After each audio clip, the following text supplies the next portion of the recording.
In the beginning, we were born. Then we grew. Everything we knew was new. I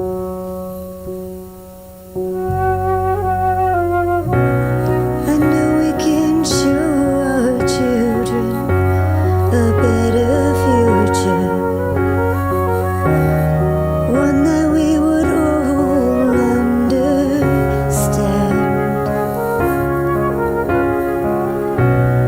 one that would join us all together in every part, in every land. Our children deserve a better life, to respect and love one another. Oh, let's do it for the children of tomorrow. Take away all the hurt and sorrow. Let's do it for the children of tomorrow. Give them the guidance to follow.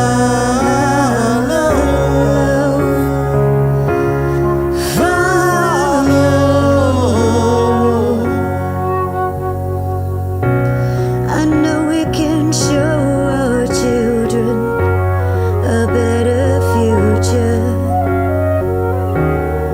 one that was right and wrong, a new beginning, a new adventure. Show them the ways to be strong. Our children deserve a better life,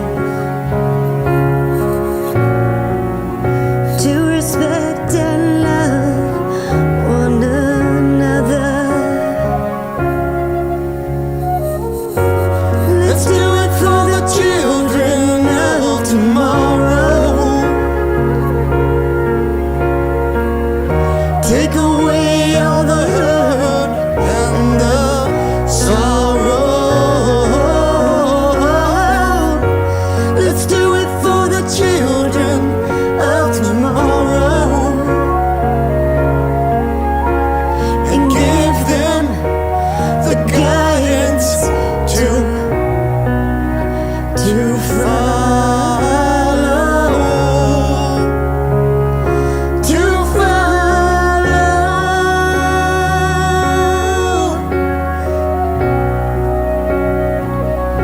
to follow.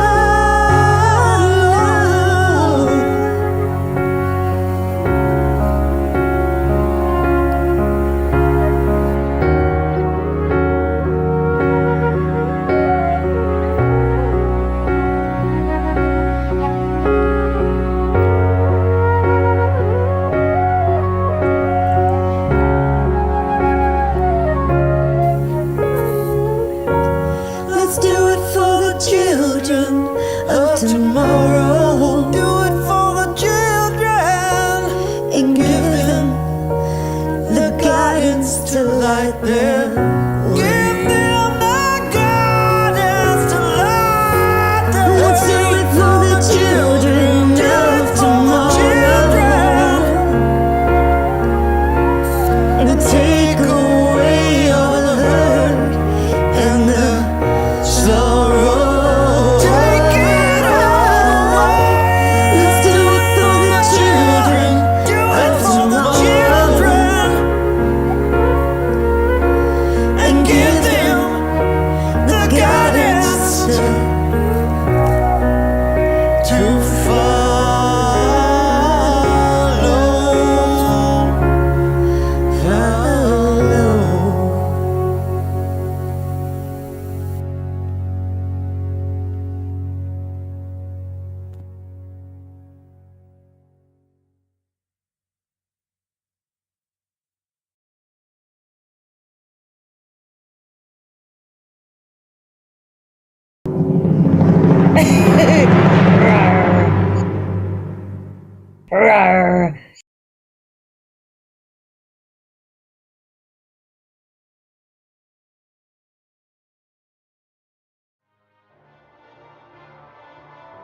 Ambient noise, yeah. So now you're grabbing some band lab clips.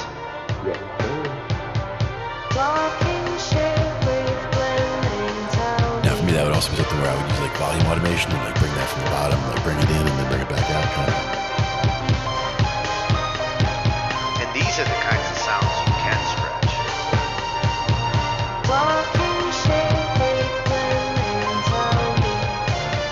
With this AI, like scratching it actually can be cool.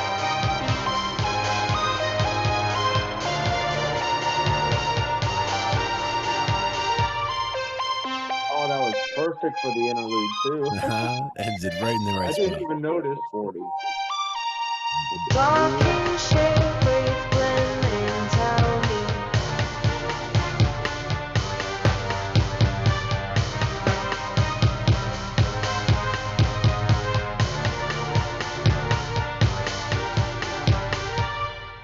I didn't even realize the texture faded out at the interlude until it happened. I'm like, wait a minute.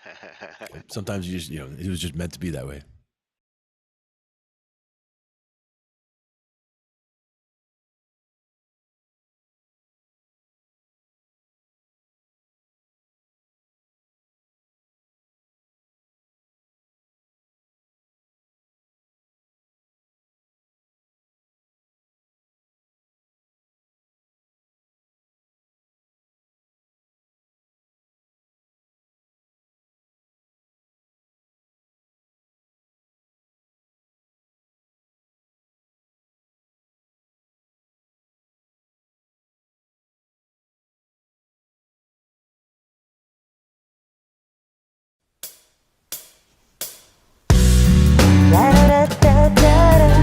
I'm a fool for you, you, you, la da da da da da. I'm a fool for you, you. Since I was a little girl, I only knew what was read to me, the stories untrue. It was England and the night in bed. It's just stories, so I told my head. But when I met you, I just knew all those stories were about to come true. They were reading to me every night. Oh.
Little ambient noise, yeah.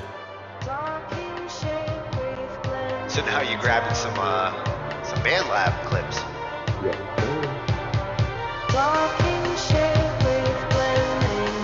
Now for me, that would also be something where I would use like volume automation and like bring that from the bottom, like bring it in and then bring it back out. Kind of.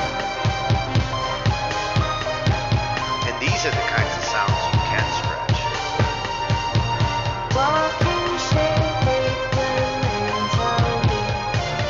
With this AI, like stretching it actually can be cool.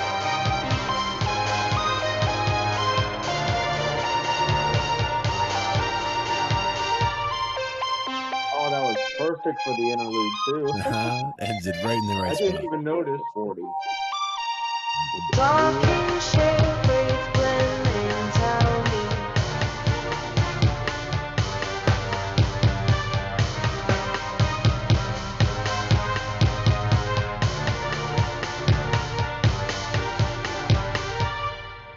didn't even realize the texture faded out at the interlude until it happened. I'm like, wait a minute. Sometimes you just, it was just meant to be that way.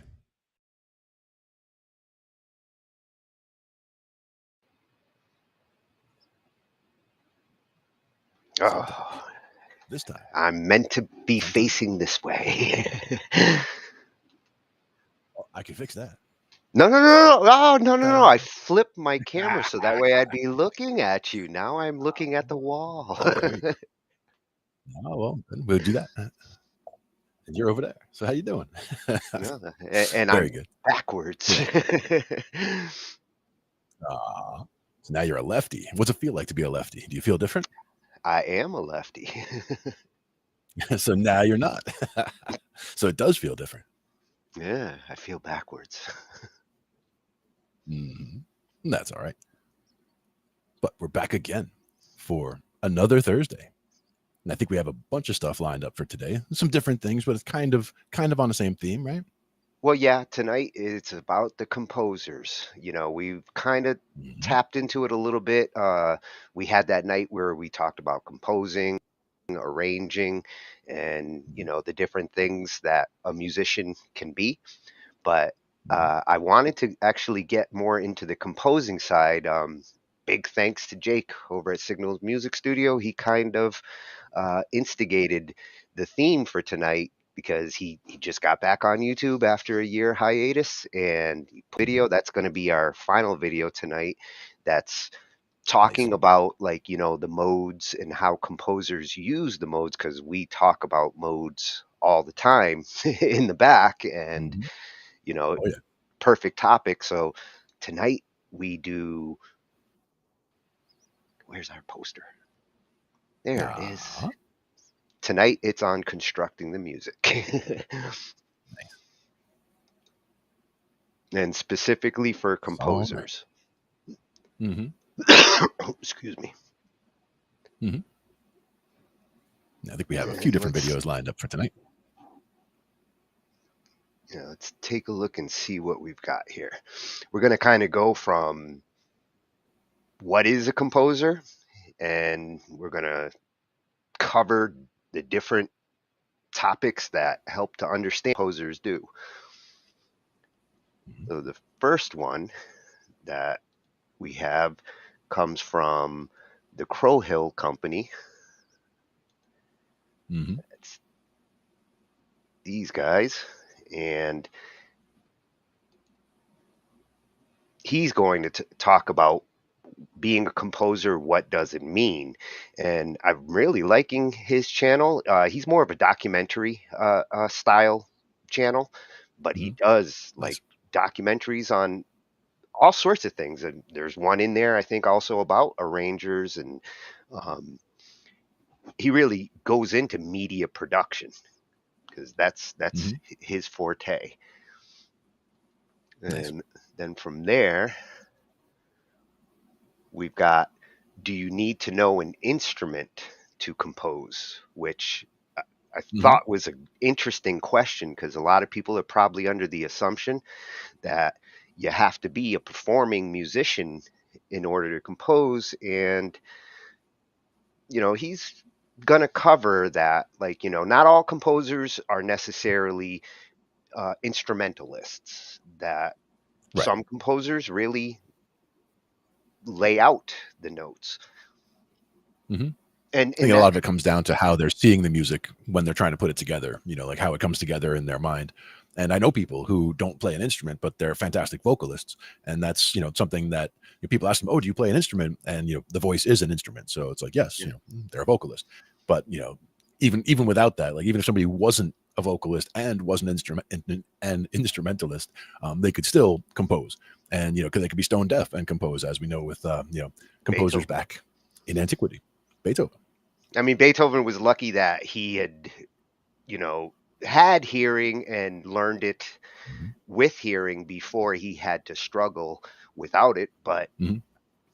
it, And I had heard that at one point towards the end, like when he was getting very deaf, he would actually like rest his like if he rested his teeth on the piano to actually feel the vibration, like get all the way down on the piano to feel the vibration. Because again, having played when he had hearing, he could probably feel the difference between this chord or that chord or whatever based on the vibrations from getting super close.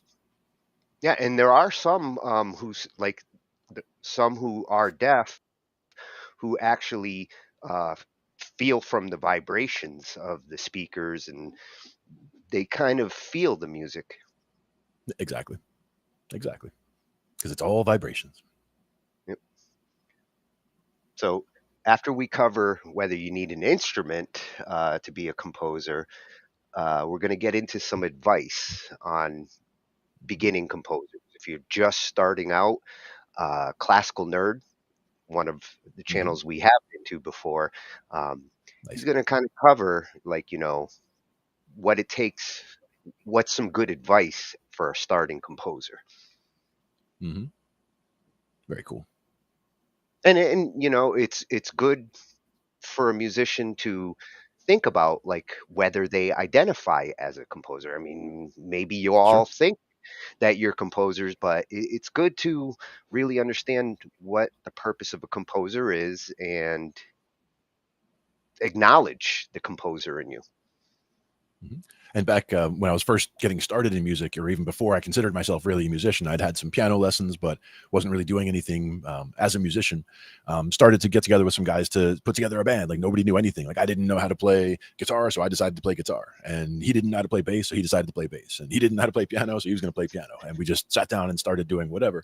But the guy who wanted to play bass didn't want to listen to any other music. He's like, "Oh, I don't want to contaminate my music by listening to other things." And I was like, I want to listen to and play along with everything to like know Uh-huh. how to do everything and be able to incorporate that into my style and whatever. So like we had very different opinions on how to go about that. But the whole, him trying to like stay away from listening to anything so that he can just play what comes purely from the heart. That's, he was a little bit, I think, ahead of his time with that. Like he might have been, that might have been okay if you already had a lot of skills, chops, put down and ready to go. But just picking up an instrument fresh and just wanting to go like that and not listen to anything and just go, you know, like that. Like to me, it made more sense to play some things. Like I started with blues a lot with the bass, and the blues is just a very simple style. So the fact that the structure is very simple meant that it was easy to just kind of jump in and you hear it coming around and you can jump on board and just play. And that was something that was very helpful early on to be able to play along with stuff, keep in time with stuff, figure out, oh, I hear him do this and figure out how to do that. And then the next time it comes around, try that myself. All that kind of thing was very useful. But as far as composing, was kind of the point there was the guy who didn't want to listen to anything. He would have considered himself a composer right at the beginning, but would have known nothing and would have had no ability to really do much because, and things might sound good, but they might not. It would be kind of hit and miss. But by having some background, some structure first, that really helped. So I think having some musical knowledge is definitely useful at the beginning of that journey. Yeah, I've actually been on both sides of that fence. When I was starting Mhm. out, I had that attitude of like I don't want to contaminate my creativity, which was Mhm. a not a productive attitude. And as I've learned more and through the years, I've come to realize like just how important it is to understand where music comes from, where musicians come from with it, and study other music because it helps you to make your own. Oh yeah. And even just simple things like, what makes something sound funky, as an example. Like, that's a matter of opinion. Something sounds funky to one person, not to another. But I mean, there are certain things, like if I just take a little guitar chord, a little chirp minor guitar chord, and I hit it just right, it's gonna sound funky, and there's nothing you can do about that. Oh, and that's funny because you're tapping into one of the topics. I almost was going to go tonight with what makes music sad, but Sure. with Jake coming back to signals and YouTube like that, I was like, oh, we need to celebrate. I need a Oh topic yeah. to go with this video because I'm real happy to Nice. hear. He was nice enough to let us know that, like, he's putting up these videos, and it helps to, like, kind of shape the theme. hmm Very cool. Always a fan. Glad to hear that Jake's back doing videos again. Oh yeah, one of our favorite channels. And hmm this one is might be a little controversial for some. I'm sure there are going to be some different opinions. And hmm he actually mentions it, like he knows that he might get some negative feedback for his opinion hmm here, but I have to say I kind of agree with him, and you'll see from his point of perspective that theory and composing, one does not necessarily lead to the other. A Right. composer will likely have a strong music theory background, but the music hmm theory in itself does not make the composer. Right. Exactly. And this is a fresh channel, Jameson Nathan Jones. And I really hmm like getting this one in here as a contrast to some of the other, like the advice and the other things that we're going to hear. This is kind of looking at it from a different perspective. And I know that you like his keyboards too. So Oh, there's that. yeah. He had me with the thumbnail. Exactly. They know how to get you. Yeah. And then here's our boy, Ah, there he is. the one that hmm inspired me tonight to, like, cover composing, because like I said, we talk about modes, and it's something that in the last year you've drilled into me. Like, I'm more conscientious about, especially with guitarists. I mean, that's where hmm the modal shifts are the strongest. And hmm he's going to demonstrate 7 ways that composers make music using modes, Awesome. which helps with, like, Signals Music Studio. some of the things we've talked about when it comes to transitioning between parts and opening hmm up your options for hmm where you can go and things like that. That's why we love Signals Music Studios channel, because he hmm really does help to clear up a lot of these things. Great teacher. And certain things kind of jump out at me after looking at stuff like that and learning more about the modes and all. And certain things like Santana, for example, you're probably talking Dorian in that sound. And then with Jerry Garcia, a lot of times you're in Mixolydian mode. And it's just a matter of like finding that if you're in those positions or if you're playing in that style, if you're playing in a Dorian mode and heavily emphasizing that, it sounds like a Santana riff. And then if you're heavily emphasizing Mixolydian mode, you're sounding like Jerry Garcia in the stuff that you're doing. In a way, like, there's more to it than that, obviously, but it's one of those things where you can kind of see how slight variations from major and minor can make a big difference in what you're doing. And you start to recognize those differences in sound when you're going through, because there is And only a minor difference, a very slight difference. that's a big key to it. The more that you're listening to it, the easier it gets to recognize, the more you can start to appreciate where it can take you. Exactly. And what's up, Uni? What's up, Mad Cracker? We got people joining in over here, Oh, we got coming in Cracker to in see the us house, just in huh? time. Yeah. Just finishing up the intro and getting ready to start in to video number 1. Yep, we're going to take a look at what being a composer is all about. That's our first one. And this one comes from the Okay. Crow Hill Company. He's going to talk about being a composer and what it means. It's like I said, he's a nice documentary style approach. He's a media composer. He actually Mhm. has some videos on that, and you know, he's going to be talking here more specifically about music composition and what that entails, what it means. That comes from at the Crow Hill Co. Make music, your music. Crow Hill Company. Nice.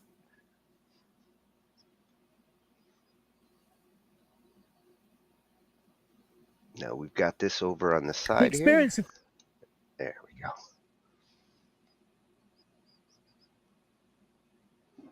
This channel has been nothing short of amazing. Nearly 100,000 subscribers. I thought I'd never get to this. Thing is, I'd like to break that 100K mark before the end of October. So all you need to do is subscribe, tell your friends to subscribe, and ding that bell. You're going to really want to ding that bell. Trust me.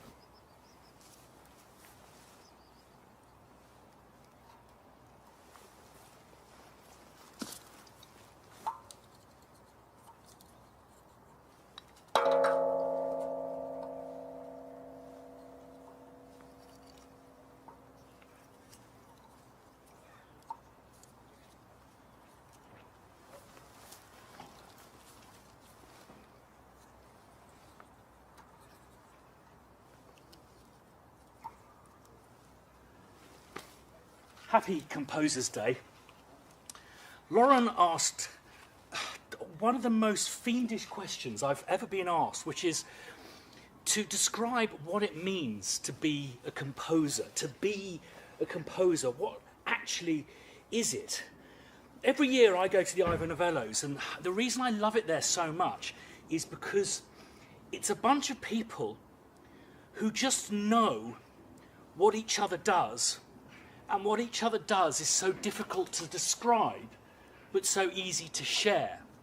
For me, if I was going to describe the pure act of composition, it would be that of this. Just lighting a match, ignition. The rest really can be done by other people, but the very first act is that of ignition. And then we put it into some fuel and hope. It takes. If I could pick a natural element to represent music, it would be fire, because it's kind of not made of anything, yet it warms us and it lights us in those dark shadows. That, a few months ago, was like the match head hitting the side of the matchbox and sparking. The sound of these three rubbing semitones. I mean, there's nothing to it, but there was something I just found beguiling about that, so I expanded on it.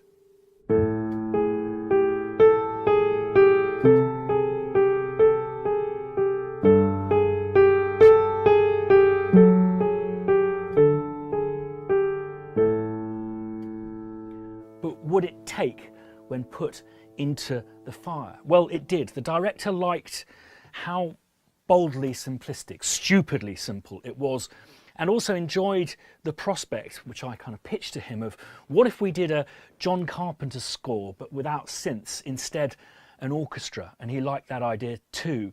And we threw mandolins, hurdy-gurdies and strings onto that fire, turned the top line into the bass line into the top line, part B, part C, angry versions, happy versions, but all from that single spark. Those three notes rubbing together uncomfortably. The legal definition of what is composition is if no one sang or wrote down the melody that you've just sung, or indeed on an instrument, no one has played that piece of music or written it down before you, then you have composed it. That's where composition starts and to a certain degree ends. Being a composer isn't just about composition. I think that whilst you could get someone to build your pyre for you, your orchestrators, your copyists, your musicians, it's your fire. You started it. it's your responsibility. So it's about you tending to it and making it grow to an appropriate size, whether that be a simple lantern or a candle, a small fire pit like this, or indeed a large bonfire. And sometimes fires do completely burn out of control. Those are the fires made by trailblazers. But it'll always be your fire. And what's extraordinary about it is, even if you're really specific about the way in which you construct the fire, until you've recorded it, it'll always burn differently. But the fire is always you. And for me, composition, being a composer, is doing just this.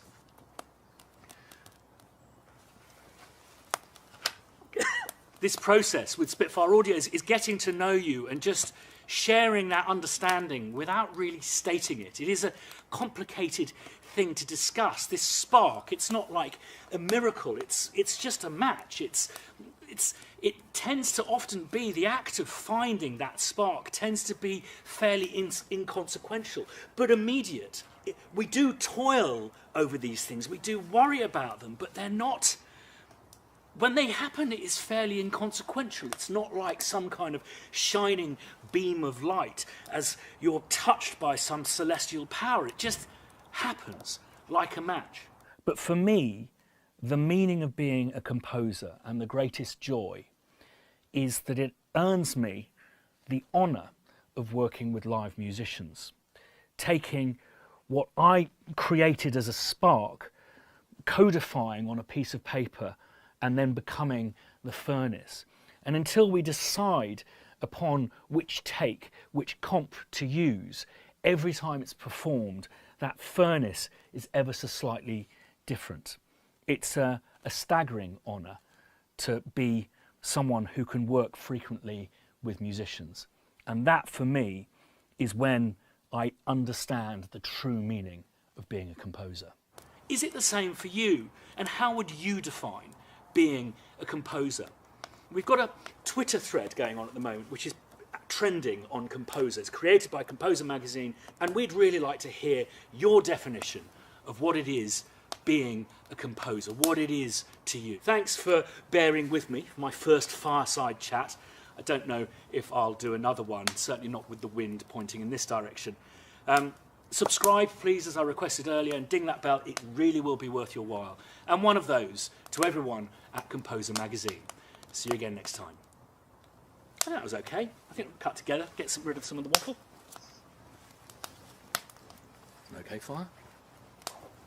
That brings whole new Not meaning to impressed. fireside chat. Highland boy with his burning wicker man. Yeah, and the wind is not your friend when it comes to fire like that. The wind it's going to blow at you. Like, move over there, it's going to go that way.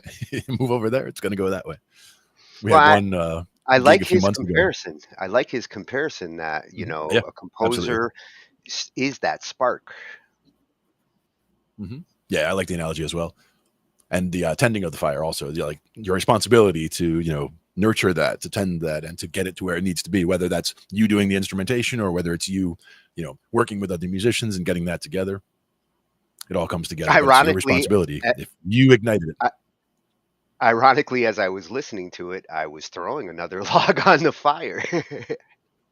Nice. I was saying, a couple months ago, we had a gig where they had a whole bunch of little fire pits for people to like toast marshmallows and make s'mores and whatever.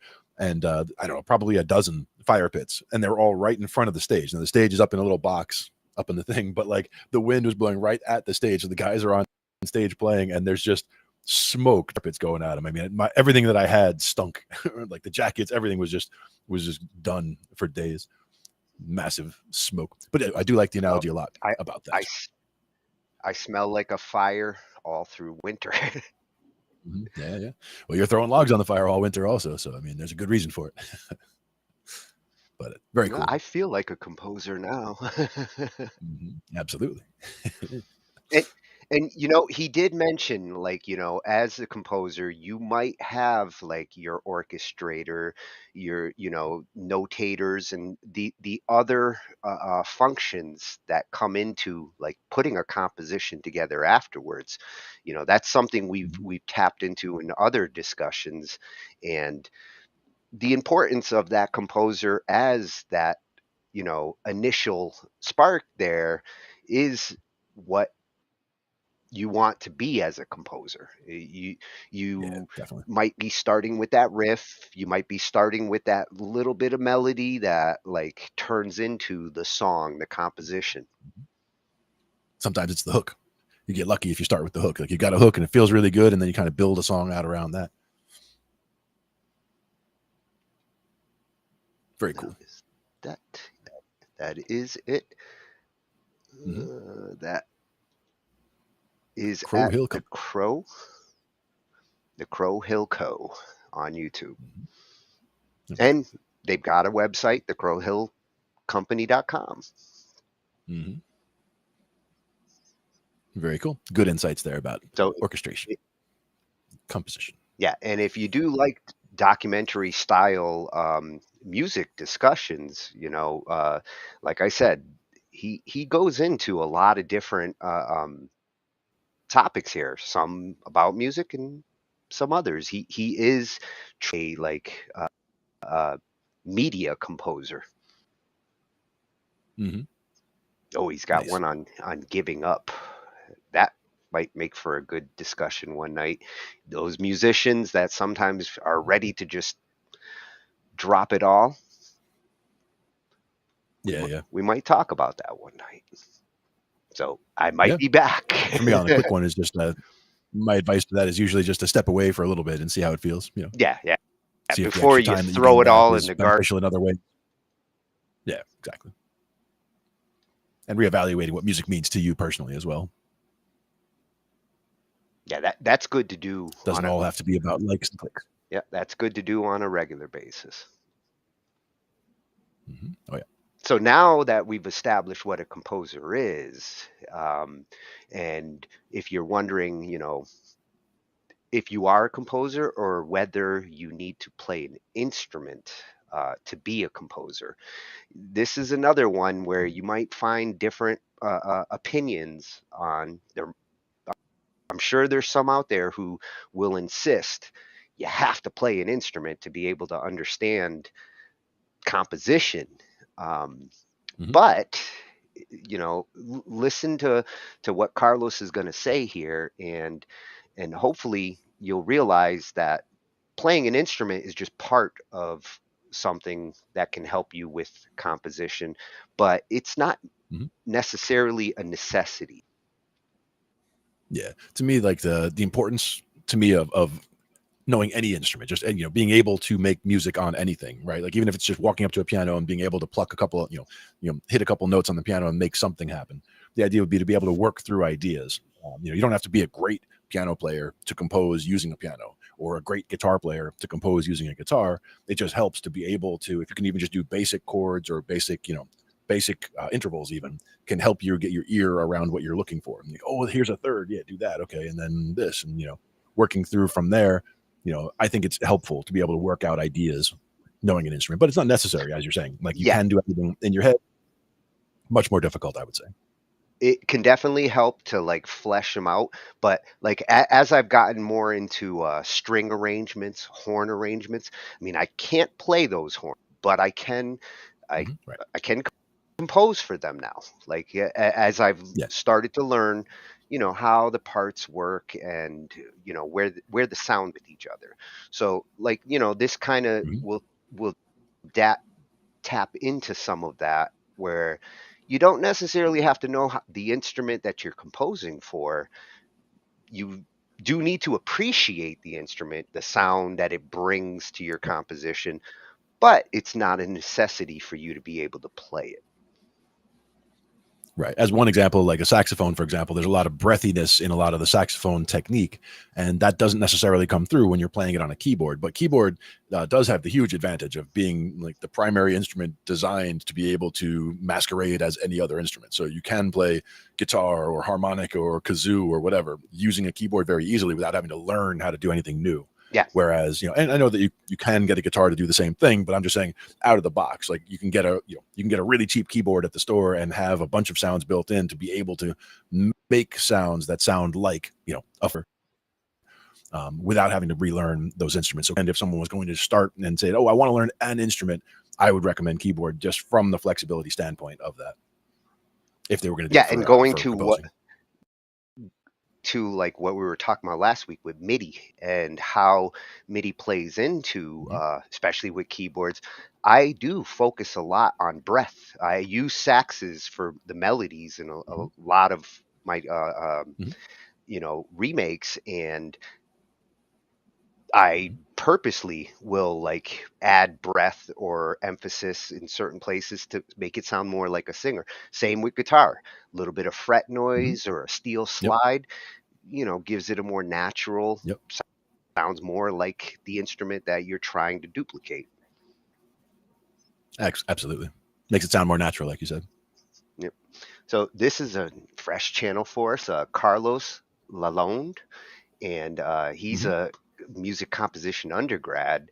And what he's going to be talking about is the need for an instrument when you compose, and where playing an instrument does fit in, or whether it's actually a requirement.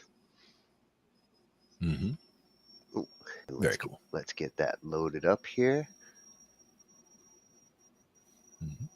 And Mad Cracker's asking if Tony plays guitar. Tony, there's a guitar in the room with Tony for sure, and we're going to get him to play it one day. Tony is still working his way towards it. I play the guitar better on the keyboard. But you got half the battle worked out. It's in the room. You could reach over and grab it if you wanted to. So that's like, to me, that's half of the battle. Having an instrument there available, being able to, if you ever feel like it, you could just reach over, grab it, and do something. That's important. Yeah, I wish it was actually a bass. That's the one that I really want to play. Yep. Just remember, the first 4 strings, the fattest 4 strings, are the same notes as the bass. So if you learn how to play something on that guitar, fattest 4 strings, you can play it on the bass. Yep. Okay, so here we go. Do you need to know an instrument to compose? If you thought that all composers needed to know an instrument to do what they do, then think again.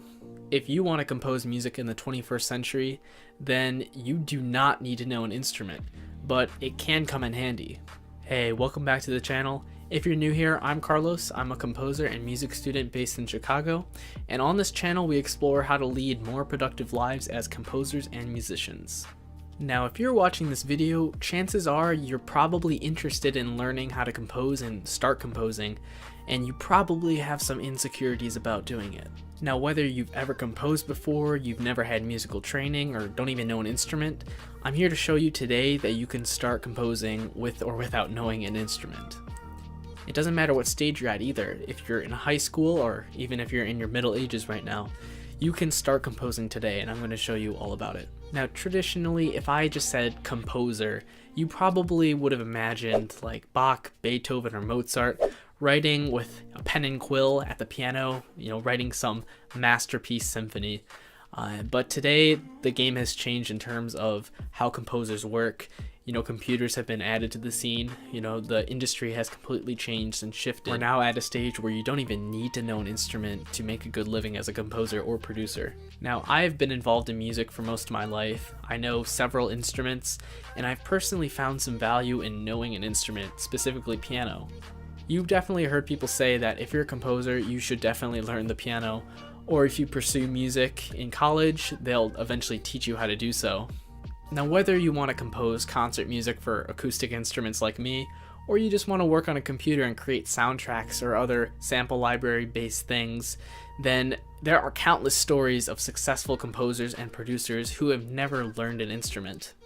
Now, I'm a big band nerd, and John Mackey is one of the biggest names in the band and wind ensemble world, and he's famously known for not knowing an instrument, and he's even an alumni of Juilliard. So one of my biggest tips if you want to start producing, composing, or just learning an instrument is to learn the fundamentals. This can be starting with music theory, which you can learn for free online. You can learn orchestration from books, or you can pick up Behind Bars, which is all about music notation, and learn how to notate sheet music professionally. Or maybe if you're not all about that, you can just download GarageBand or FL Studio and just producing tracks or beats. But there's all sorts of free resources online, and it's one of the best times in history to learn a skill like composing, because everything is freely available for the most part. And in the end, who cares if you know how to play an instrument? If you can just get music out to people and you can make music that sounds good to you and fulfills you, then that's all that matters, and you do not need to know an instrument to do that. I think the biggest theme here is just get started. And now you can do what I did, just download MuseScore 3 from the internet for free and start putting notes down on paper, continually improve over time, and then eventually you'll get to a point where your music sounds really good. You can watch YouTube videos like my own channel or Adam Neely or David Bruce or any of those music YouTubers. And if you just inundate yourself with all these composing things and you start to fill your life with all things composing, then eventually you will become a composing legend. None of these require you to learn an instrument to do it, you just have to start doing it. And I hope that gets you over the mental hurdle that composing has, thinking that you need to know how to play an instrument or you need to know all about music theory. The great thing about today is you can improve these skills for free online. But like I mentioned in the beginning, learning an instrument has been beneficial for me. If you know an instrument like trumpet, for example, you know all about the comfortable ranges of the instrument or the tessitura, you can know the timbre or the sound of the instrument, and all these little quirks like the fingerings on it. And knowing an instrument allows you to take all these factors and to put them in your own compositions to write music that suits the performer best. And if you're in writer's block or just don't know what to write next, it's really helpful to just noodle around on your instrument, and that could be the basis of a new piece. Even if you will never learn an instrument, it's expected that you eventually learn these basic fundamentals of instruments, theory, and all those fun topics. But if you have the desire and the willpower to start learning an instrument, I implore you, it's a great idea, and I think it will improve your compositions. But don't treat it as a hurdle to get started. For me, I have never played a brass instrument or a string instrument before, and yet I've still composed an award-winning brass quartet piece. I've composed a recent string quartet work, and that's all because I derive knowledge out of reading books, looking at interviews, watching YouTube videos on how to improve myself. And this stuff is mainly free online, and I just accumulated all that knowledge and put it into writing my own works. I didn't need to know how to play the trumpet for me to write a trumpet part for this song, or I didn't need to know how to play violin to know some extended techniques that I can just look up online. And I've only been seriously composing for about a year or two, so there is no excuse for you not to begin. Now, my biggest fear is that you won't get started because you don't supposedly feel ready to begin yet. And I am just here to say that you can begin, you can start this great, amazing journey. The one I went on, for example, has just been so fulfilling. And I really think that if you just get started and just start writing music, it'll be pretty bad at first, but eventually you'll get better if you continually improve and gain more knowledge. So the biggest piece of advice, if you're going to take anything from this video, is to just get started writing music. For the longest time, this has been the main excuse for me not writing music. In fact, until my junior year of high school, I was convinced that I was going to be a computer programmer for most of my life. But after I started seriously writing music, and of course I've been involved with music for a lot of my life, but after composing music specifically, I just got hooked on it. And ever since, I've just been writing continually, and I've just been loving every minute of it. And if you're in the same boat as me where you want to pursue it but you just don't know if you're ready yet, I really want you to experience the joys that composing music can bring in your life. Ever since I took that first step into writing music, I've decided to pursue music composition in college. I've won numerous awards for composition, and I've just woken up every morning excited to hone my craft and to do what I love. So if you want to take that leap, or even if you're not sure yet, then join me on my composing journey by subscribing. I have a composing career playlist about how to get your pieces performed, how to earn money as a composer, and other related tips in that field. And I think those videos are a great starting point if you just want to get started as a composer and are deciding to do it more seriously. But anyways, thanks for watching and keep writing.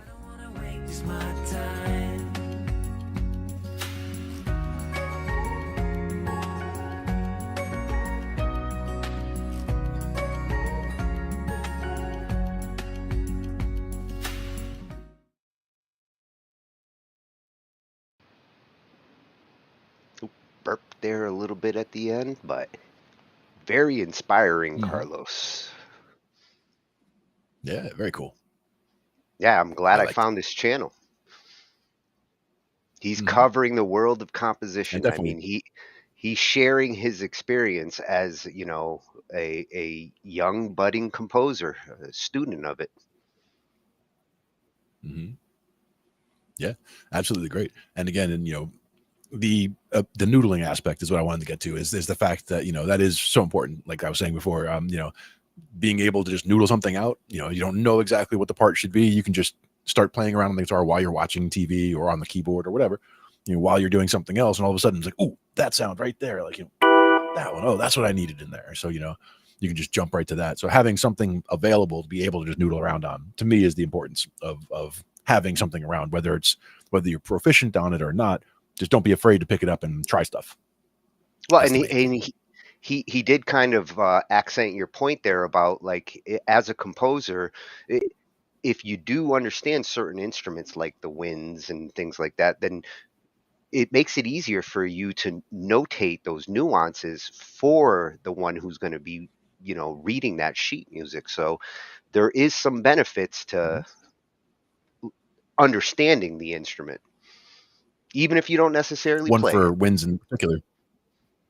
One for winds and brass in particular is breathing, and the fact that as a composer you could make a whole part for trumpet or any of the winds or brass, where somebody's playing 16th notes for a minute and a half straight, but no one's going to do that. They have to actually breathe. So it's like Yeah. there's a reason that they do things in phrases. Like they'll play a phrase, and then there's a pause, and then there's a phrase, and then there's a pause. You could write it down where it's for an hour, but someone's going to pass out and not be able to play it. So if real people are going to be playing the music, that's important to consider as well. Yeah, and like he mentioned, in the old days, it was more important for a composer to actually understand the instrument at that level. Now, with technology and computers, it's become possible for somebody to never touch an instrument and still get accepted to Juilliard. That kind of blew my mind to think, Yeah, yeah. wow, this That's guy impressive. made it into Juilliard without playing an instrument. So it is possible. Mhm. He must have showed them But if you're something, right? Like, punching, as far as musical ability and knowledge. well, and he Carlos also mentioned, like, he brought in the theory, and if you're not Mhm. necessarily an instrumentalist, then you might need to have a better understanding of theory in that case to compensate. To understand the And structure and for if sure, you're yeah. punching in, yeah, if you're punching in your notes, MuseScore, the one he mentioned there, that's fantastic Mhm. software nowadays. In Oh, the yeah. old days, it was Finale. Back in the 90s and early 2000s, Finale kind of revolutionized, like, staff writing on the computer, and Mhm. now MuseScore has kind of taken it to a whole nother level. Yeah, yeah. MuseScore is good. It's one of I one of the tried it a couple few times things to I see what's up.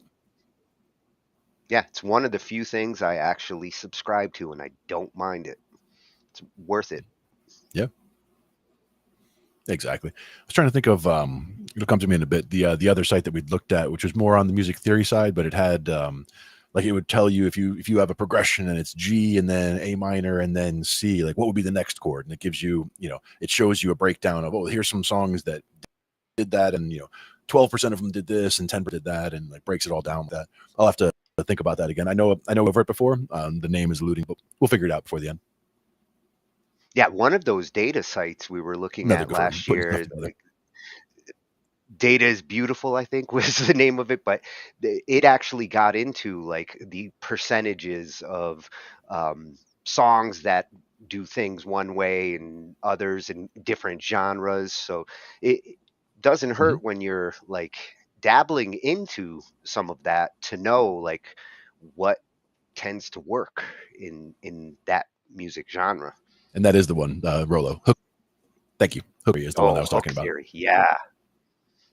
Yeah, they are That awesome. was a good one. Just because, again, for composing, especially for composing, because that's one where, again, if you have a 3 chord progression and you're curious what would make it sound better or sound different because it sounds the same as it's going around. You new and different. You can go to there and it'll show you, a bunch of songs that all did. Oh, most of them did this, so that's why yours sounds so. You recognize it because everybody does the fourth section it is. But if you change that last one, it'll show you all these different options, and you can hear them all out. Try them all out on a piano or guitar or whatever, and all of a sudden you'll hit one. You're like, "Ooh, that one," because it sounds very different, unique, and it changes the whole song right there. Gives you something new and different. And it helps you to like find the sound you're looking for. Try the different variations till you get that one that you want. Exactly. So that was It was at great for that. Carlos Thank you. Lalonde Mhm. over on YouTube, Carlos Lalonde, and he does have a website. You can get the link over on his YouTube page. And now we're going to go to the Classical Nerd. This is another channel that like Nice. we hit a couple times last year and love it. When Mhm. I'm doing topics like this and I find these channels that we really do love to visit, they have the kinds of topics that help us so much with our themes. And for this one, this is the general advice if you're just starting out as a composer, or you're just accepting that you're a composer and acknowledging that that's something you Mhm. want to do. He's going to give some general advice for a beginning composer, and it's coming from the classical nerd, so it's going to be good advice. Mhm. Nice. And I do Classical believe Nerd. that Like the name. is at Classical Nerd over on YouTube. And let's get him We got loaded him up over here. there. Not sure about that theory, Mad Cracker, but we'll figure it out. Yeah, let's see how we get started as a composer. I recently received an email from a viewer, and in formulating my response, I realized that the subject that he touched upon may be very helpful to a lot of the folks who are subscribed to and are interested in what this channel does. Hello, I've been going through quite the hiatus with my musical work, which, with some time, I discovered it was primarily due to the fact I was getting sick of the same old music I was playing. Also, I'm a guitarist, so I began primarily playing rock, indie, and blues type of music, and then thereafter, about a year of playing that, I focused on playing jazz for several years. Recently, I've shifted my gears due to my discovery of classical, then therefore out it's been a huge goal to start composing my own classical music. Now comes in my hiatus that I've been in for probably 8 months, not playing anything because I basically have no idea what to do with music, to be frank. I'm a big fan of literature and reading, so I was curious if you knew any books that can assist in getting me out of this rut, or any advice in general. Also, for reference, I've been wanting to write something that's very out of the box and unique, which may be a part of the problem. This is a really interesting question because there are a lot of books out there about music, but a lot of the books that deal with composition don't deal with composition itself. They deal with composition techniques. You can learn tonal analysis. You can learn form. You can learn different theories of harmony, counterpoint, etc. And no matter what you want to do in music, there's going to be a technique that you can learn, you can take classes in if you're in a conservatory environment, that you can read about on your own terms. I mean, over here, I've got a bunch of books on orchestration, we're writing for percussion, and there are books you can buy on music notation and basically style guides, things like that. But there's no source for composing music. You can't really teach it. You can teach how to use the tools in the toolbox, but you can't teach someone how to design a house and build it. And it's definitely a lofty goal to create something that is unique, to create something that no one has ever created before. But you're up against the past 100 to 150 years of compositional history that features a bunch of great composers and great geniuses who are trying to do the exact same thing. And even if that wasn't the case, from a historical perspective, you're up against a bunch of modern-day composers, a bunch of your contemporaries, if you enter into that field, that are trying to do the exact same thing. The way we discuss music and music history certainly doesn't help these matters, because we tend to think of Haydn or Mozart as writing a bunch of great works at a high level, but you look at their early symphonies and they just sound like rip-offs of early classical symphonies. They had to learn the ropes of what styles existed in their era when they were just coming along before they could possibly hope to create something that has lasted the test of time. Bach learned how to write concertos by literally copying note for note Vivaldi scores. I mean, he didn't even try to create something new. He just copied down what he saw. Eventually he started transcribing those, and then that taught him a lot about how to write in the Italian style of his era. There's nothing wrong with being derivative if you're just learning the ropes. I mean, my early pieces are bad. The term out of the box is lofty, but it's also vague, and if it's vague, it's going to be unhelpful. It's one thing to say you want to travel, but it's another one to actually look at a map and figure out what places interest you to go. What tools do you want in your toolbox to get to where you want to go? Instead of having one monolithic era like the Romantic era was, where composers were more or less similar in their approaches to form and harmony and using the techniques of their era, the 20th century and now the 21st century has become nothing but individuals. Everyone is out for themselves, and the composers that we know of and are famous are the ones that have created unique sound worlds for themselves. I don't think it's wise to necessarily have writing something totally unique and original as your end goal. Chances are almost 100% that there are pieces out there that have already gone down the trail that you're trying to blaze. There's nothing wrong with following that trail and trying to blaze forward from the end of wherever they got. And as a composer, I definitely feel the urge to be unique and creative, especially nowadays. Like, what does art mean? How does a 21st century composer go about making their music? What I've learned about myself and my own compositions is that my approach is very interdisciplinary.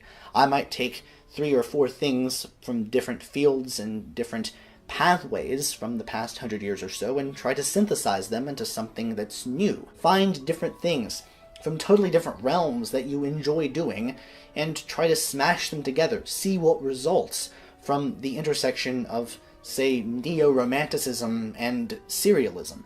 See what results from interest in microtonality and an interest in, I don't know, post-punk core. Having been in a non-classical field for a while, having experienced jazz guitar, for instance, in the case of this particular emailer, if you have that experience, you're going to bring a unique harmonic sensibility to your music from the get-go. Because my experience in music, my upbringing in music was much more classical. I started on the piano. I have a much more classically informed and more historically informed sense of what classical music is. But the history of the past 100 years has been a breaking down of form. It's been a breaking down of barriers, and it's been a breaking down of genre. So if you have an experience of playing music in a totally distinct style that has its own forms and traditions and harmonic sensibilities that are separate from the classical tradition, there's no reason that you have to abandon the one to start playing and writing music in the other. If you have that experience, you need to draw on the experience that you have. In a much larger sense, what do you mean by classical music? It's a huge field, and it's so big that it's uninternalizable. If I ever write a pop song, I'm not going to abandon everything that I've learned about the classical tradition. I'll try to infuse some of that into whatever I would write in that world. Because music is music. It belies a larger cultural issue that says that classical music is serious music, and that pop and rock and blues are not serious music. But if music is music, then let's put them together. Let's smash an electric guitar and an orchestra together and see what results. And, people have done that, and it sounds really freaking cool. So the question is not how do you write unique music, it's what music intrigues you. What do you mean by classical music? What is your end goal in more specific terms? What do you like to listen to? What intrigues you? And above all, do not be afraid to write pieces that you'll come to dislike, either in the process of writing them or after you've written them. Because it takes a lot of time and energy to pour into mastering the craft itself before you can begin to move on and create a unique style. Composers who are so concerned about having their own voice and their own style from an early on period in their respective compositional careers are doing themselves an immense disservice. You learn the ropes, and then you can invent your own tricks. It's a process of diligently writing and learning and critiquing and listening. It's a lifelong process. And if you do that correctly, then your style will evolve. You just have to let it.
Let your stuff.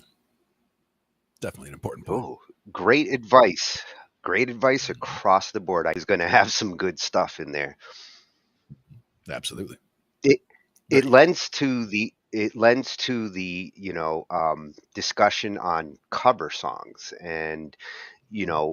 the benefits that you can get from understanding other composers and musicians. I mean, even Bach took Mhm. from other composers to learn his tricks of the trade. Mhm. Absolutely. And I mean, for me, learning of a whole bunch of cover songs was important for a lot of different reasons, like understanding how things are together. Most of it's rock that I do, but other styles as well. But for the most part, it's all rock. When we're doing open jams or we're getting ready to go do gigs and all that kind of stuff. But the idea is that, like even last night at an open jam, one of the drummers in the crowd, a friend of mine, came up and asked me, he's like, do you know what songs you guys are doing when you go up there? I'm like, no, I mean, we have no idea. Like we haven't talked about it ahead of time. I usually try to get one song out of them. I try to get them to tell me the first song, because if we know the first song, then we can go up there and at least I have an idea like what we're starting with. And, I can, while I'm tuning up, I can like double check that I know the opening notes, the opening riff, whatever. But a lot of times we'll go up there and we don't know until we're actually on stage what we're playing. And he's like, doesn't that bother you? And I'm like, not really. I mean, I've worked with a couple of different bands over the years where some of them, everything was very scripted out. We had set lists. We knew exactly what we're doing. We had homework for next week. We know exactly what's going on. And then we had others where it's, again, we show up and somebody just literally starts playing a song and we just all jump in and we could be halfway through the song and I still don't know what song we're playing. And then, someone's like, it doesn't quite feel right or whatever. And then all of a sudden I realize what song it is. I'm like, oh, so the bass part should be going like this. And, then I change what I'm doing. And all of a sudden it sounds like the song it's supposed to sound like. But to me, the whole part was knowing a lot of songs is important. A lot of cover songs to kind of build up your vocabulary of things. Cause there'd be certain moves that you'll hear. Oh, I recognize that from Smoke on the Water, or I recognize that move from, Led Zeppelin song, or I recognize that move from a Stone song or whatever. You'll pick things out that you've played before. And so when you hear it coming in the song, because I know how the song goes, like they called while we were playing yesterday, the guitar player called White Room. He's like, White Room? And I'm like, sure. And like as I'm saying sure, I'm like thinking to myself, I'm like, okay, I'm thinking about how it starts and how it goes in my head. Like I've never played it before, as far as I know. I mean, I'm sure we have, but I don't remember specifically playing it. I know we haven't talked about it any time recently, but I just kind of hear how it goes in my head and I just kind of jump on board. I find the note that he's playing and I jump on board, and I know, does it sound like he's going down a whole step, or does it sound like he's going down a third, or does it sound like he's going down a fifth? Like I can hear those kind of jumps or, moves, and try to base it on that. And once we go around once, twice, all of a sudden it's like, oh yeah, that song. And all of a sudden it's old hat and it feels fine because we've done it a number of times before. The playing of progressions like that. So to me, the learning of cover songs is really important, just to build the vocabulary and build up your chops, essentially.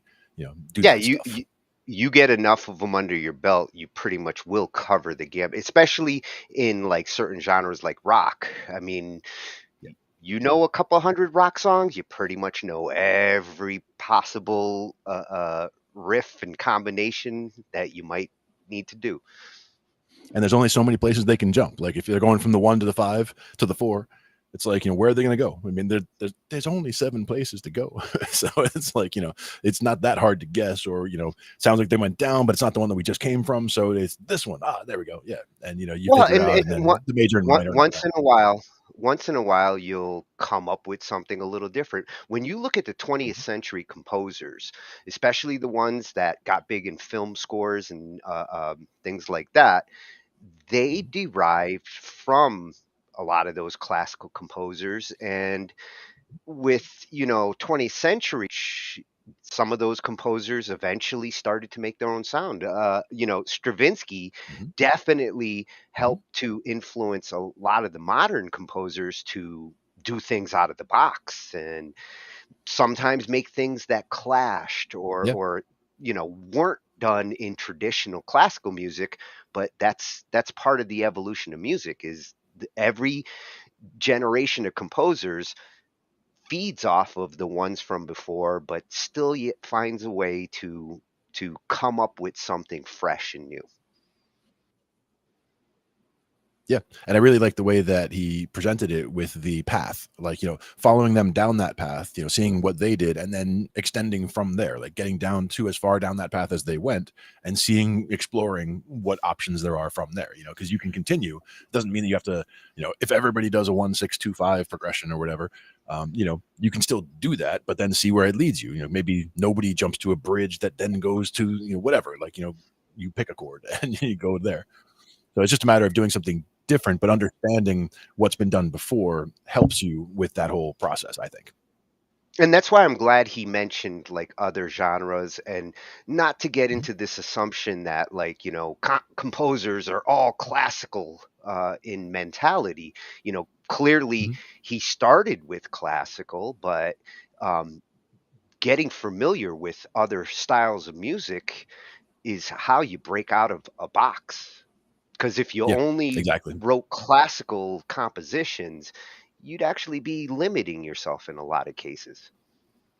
Yeah. And it could be that you had to have a lot of fun writing a funk song or whatever, a reggae song, just picking a genre that you've never really experienced or done much with, dive in and see what gets you that sound, what gets you a reggae sound, what gets you a funky sound. And, just figuring out a couple of those elements can really all of a sudden expand, your sound. And you might find that you have a ton of fun doing that, Who knows? And coming from a classical nerd, that's some good advice to, diversify yourself musically. Exactly. So you'll find him at Classical Nerd over on YouTube. Great channel. We will constantly go back because I'm a classical geek myself. So absolutely. This channel was made. And I'm a nerd of all sorts. I have a whole bin full of classical that we'll get to one of these days. I have probably hundreds of books of classical music, sheet music from my dad that I have all up here, and we'll break it out one day and we'll see. I mean, I'm sure most of it is things like Chopin and Liszt and all that kind of stuff. I mean, there's just tons and tons of stuff. Rachmaninoff, I mean, Brahms, everything you could imagine. I have been wanting to cook up a classical night for months now, so 2024, it's a year for Ah. classical night. All right, we'll make that happen for sure. So And we'll be now back for classical nerd on that. we're going to go into something that's a little more controversial in opinion, but I like you to hear out, his argument here and see what you feel after you hear his opinion on whether you actually need theory to be a composer, or whether theory leads to being a composer and vice versa. The importance of the two, because we've already heard some mention, theory as part of composition, and I generally do believe you have to understand some theory if you're going to, especially if you're going to be notating. Like our second video mentioned, if you are like the non-instrumentalist and you're really plotting out the notes on paper, theory is important. But how I would important it say is, different genres also. yeah, Different genres depend as well. Like if you're doing classical or you're doing jazz, you better know some theory yeah. because it's not going to sound like classical or jazz if you're not, if you don't know what you're doing and you're just playing, C, C, G, G, C. So you're just doing something super simple. As okay, that's rock, that's fine. Nothing against that. I do that all the time. But if you're going to do something that's classical or you're going to do something that's jazz, there should be, some serious theory going on in there. Yeah, the more advanced the genre is, I think the more necessary the understanding of theory becomes. Exactly. So we've got a fresh. And again, you can do something like a funk in E, and that's one chord. There's nothing fancy going on there. But you're doing jazz. You're going through 13 changes in the first 8 bars. You're like, okay, we got to know something about something here. Now we've got a good bounce here because like every other video has been a freshie channel. So like we did find some cool new channels this week, and this is another one at Jameson Nathan Jones. He's a pianist, synth guy, and tape right there. Have been known to eat breakfast food at any time of the day. My kind of guy. My kind of guy. I love breakfast anytime in my book. Definitely. Oh, and this is the keyboard guy. So like I said, the thumbnail alone was like, ooh. We know I Tony's his setup. already. Yep. He's got log in there. He's got some digital. Jameson Nathan Jones. He's going to talk about music theory won't make you a composer. The assumption that it does is something that some of us might have thought. Yeah, it's one of the tools. That's the thing. Is theory is what helps you, get the job done. It doesn't design the project for you, but you need it, in a lot of cases, you need it to actually get to where you're trying to get to, because a lot of what defines the genre that you're in is the structure of the music. Like if something is super complicated like jazz, it's not going to fall into a simple rock category for the most part, those kinds of things. So it does depend a lot on what bucket, which your song is ending up in, as far as how much theory you need or, would need to have in order to go for it. And, today's progressive rock kind of starts to get into the jazz and some of these things that do require a little more theory. So if you're one of those musicians that's wanting to be like progressive in a genre like rock, then the theory is going to help. Yeah, for sure. So let's see what he says about theory versus composition. All right. In my last video about composition and arrangement, I made the maybe controversial statement that composition and music theory, not the same thing. The reason I say this is because I see a lot of videos that seem to conflate the two things and use them almost interchangeably. But in my experience, they are two completely different skill sets. Now, before all of the theory professors start typing furiously below, that's not to say that music theory is useless or doesn't serve an important purpose. It's an analytical process, and analyzing music can be very valuable in seeing how music was put together. But in my experience in the academic world, which is where I came from, it always seemed like there was too much of an infatuation or too much emphasis placed on arbitrarily naming everything or putting a label on it, or determining how something functioned just for the sake of it. As I once heard a composer say, theorists are kind of like the forensics of the music department. They need a corpse to analyze. Okay, go ahead and type away, theorist. In all seriousness, theory is a helpful thing to know. It's the grammar of music, but just like diagramming sentences is not the same thing as writing a narrative story, music theory is not the same thing as composition. So who am I to make such a bold claim about music theory when every other video you see on YouTube is busy teaching you the circle of fifths? Well, I have a long relationship with music theory, going all the way back to the age of 8 when I started taking piano lessons. And if you've ever taken piano lessons yourself, you probably know that you have to learn a lot of theory. In fact, my very wise mother knew this and encouraged me to study piano instead of guitar early on because she knew that the way the keyboard is laid out is incredibly helpful in visualizing theory concepts. And that actually proved to be a bigger benefit to me than she ever probably realized as I decided to become a composer later on. But maybe that's another topic for another video in which I can anger all the guitarists who are watching. Go ahead and type away, guitarist. Should be quite the comments section. From there, I decided I had not had enough yet and decided to major in piano performance in college. And it turned out that involved even more music theory. This time, entire classes that lasted entire semesters were dedicated to a specific theory topic like form and analysis, counterpoint, 18th century harmony, 19th century harmony, 20th century, you get the idea. And somehow, in spite of all of that theory knowledge that I had amassed over all of those years and decades, I still had no idea where to start when I sat down and actually tried to put pen to staff paper. Like, none. Total paralysis. This really didn't change for me until I started studying composition lessons with an actual real-life composer, Italian-American composer Luigi Zanninelli. And Mr. Z was legit, as the kids say. Do kids say that? Having studied with Scalero in Italy and Menotti at the Curtis Institute. And his approach to music was totally different than anything that I had experienced thus far. I don't think he really cares about synthesizers though, so probably not watching this channel. He was the first person to ever tell me that composition was an empirical process. Trial and error. Too many R's for my southern accent. And that seems like a simple concept, but it turned out it was something I really needed to hear because I was starting to think that I was just a moron who was not blessed with the ability to receive inspiration from the heavens that would drift down on a cloud of inspiration. I mean, after all, I knew all of this theory, so what was the deal? Well, I had learned a lot of rules, but beyond that, I really didn't know how to apply those rules or why those rules existed in the first place. And beyond the textbook definitions, I wasn't really sure that my theory professors knew either. For example, in part writing early on, they taught me not to write in parallel octaves or parallel fifths, or not to double this note or that note in certain situations. But why?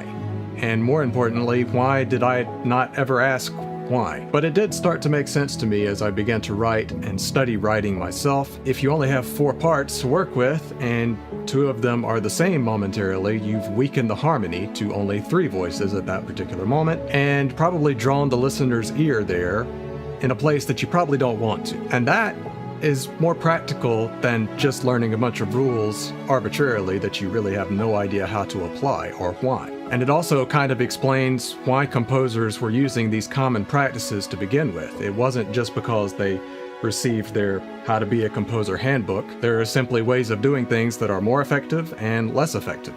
And of course, once we learn why a rule exists, when we break them, it seems like we meant to do it. It's intentional, and it's a choice that we've made based on our own taste. Now, it may seem like I'm being unnecessarily hard on music theory here, and that's really not my intention. In fact, I think one of the most beneficial ways that we can use theory is the analyzation of form. And in looking at the great works that precede us, we can learn a tremendous amount about how music is put together successfully and maybe unsuccessfully in some other cases. Of course, that's also a matter of taste, which we won't get into in this video. But I think even this sort of analysis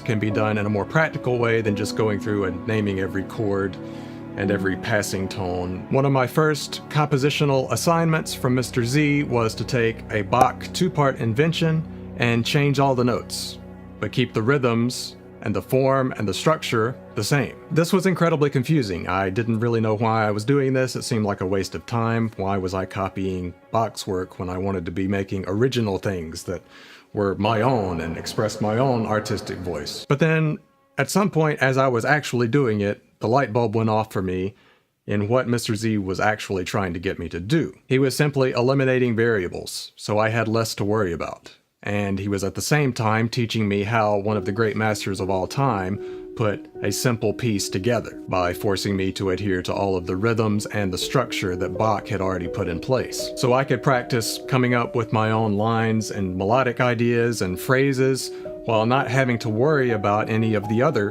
decisions that we would normally have to make, and simultaneously learning how the great master himself had put everything together. It was kind of a brilliant and invaluable lesson, and it's something that you can do too, and it doesn't have to be with a Bach two-part invention. Just listen to a piece or a song or a track or whatever that you feel is perfectly structured and perfectly paced. Jot down an A when you hear the first theme or the first section, something you can identify as a musical idea. Then a B when you hear the next, that sounds like it's contrasting but still somehow related to the overall piece. Then an A again if the A section comes back. Continue to do that until you have a rough roadmap of the overall form of that piece. Now, take that structure and decorate it with your own material. This isn't stealing. This is using a proven formula to eliminate some of your decisions and focus your creative energy. Now, if you want to see more specific examples of this type of form and analysis, as well as some other compositional techniques that I like to use, I do have a free ebook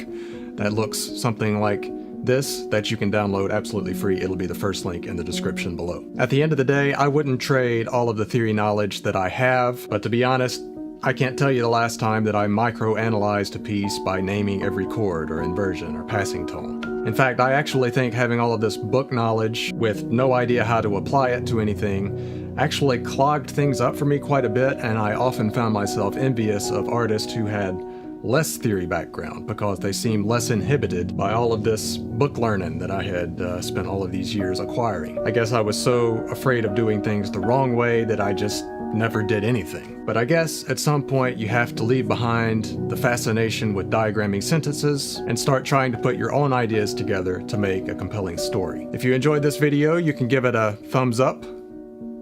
If you want to see more videos about these kinds of topics, leave me a comment down below. And if you want to learn more about this kind of thing that I would like to continue talking about, you can subscribe to this channel.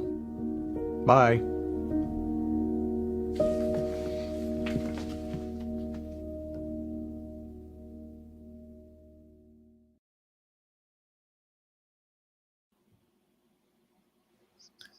Nice.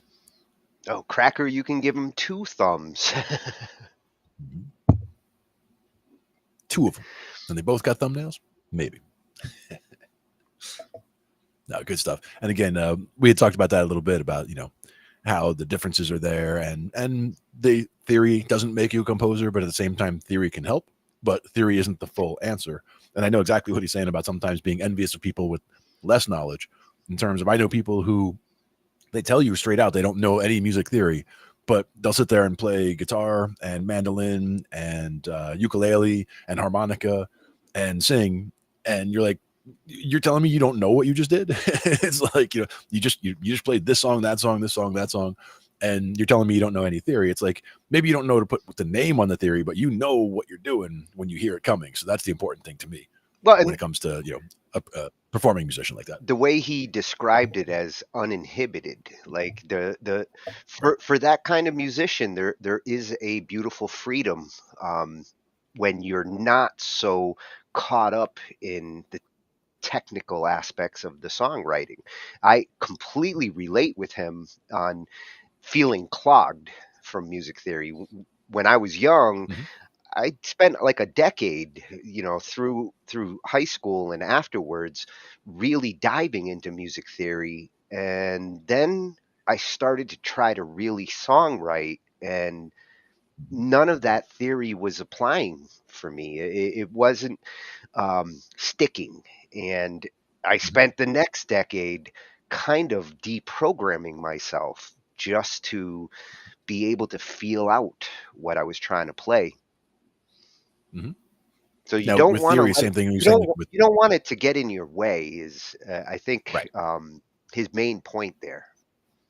Yep. And that's the thing is, the theory is there, but it doesn't, you don't want it to be a barrier, but you want to utilize it properly. But there's not always an instruction manual either. And it's very easy to just sit down and not know what to do. And, I've seen a number of good, things on how to get started on something. BandLab had the song starter for a while. That was that's one way to get started, is some way to just get something happening, go from there. For me, it's a lot of times just looking at a progression, whether it's a 1-4-5 or a 1-6-2-5, or just trying something. And that's something that we do a lot with Bill and Ange when we do the open, when we do just studio sessions on a Wednesday morning, for example. We'll just go do our thing, and whether it's somebody just starting into something and everybody jumping on board, or whether somebody calls out and says, okay, let's do it in let's do G, and let's do a 1-4-5 in G, just to make it simple and just jump right into it. And we make it something unique and different by changing how we handle the 1, the 4, and the 5, even though it's something that everybody's done a million times, because that's a very common progression. We just jump into it and see, and then she'll throw random words on top, or make up words on the fly, like I should say. And we'll just sit there and pull something together, and we get recordings of it, not for it to be like a finalized song like it is, but to have a nugget of something that we can come back to and remind ourselves of it, and use that as a section in a song. Like, okay, that's a verse. And then, there's going to be a contrasting chorus over here that we're going to have. And then, a bridge is going to be like this. We can work on those things later, but this is like a phase 1. Just try to, get something, throw something together that feels like a good groove, and then put something to it. And that goes to what he was saying about, like, you might have a part that's your A, and now you've got a I like that, yeah. contrasting part that's your B, and now you get into arranging, which complements composing. And To it's me, shorthand. It makes it easier to talk arranging, about its own. yeah, to me, arranging is just song composing. Like your part compose at that point. Now that you've got some parts to work with. Yeah.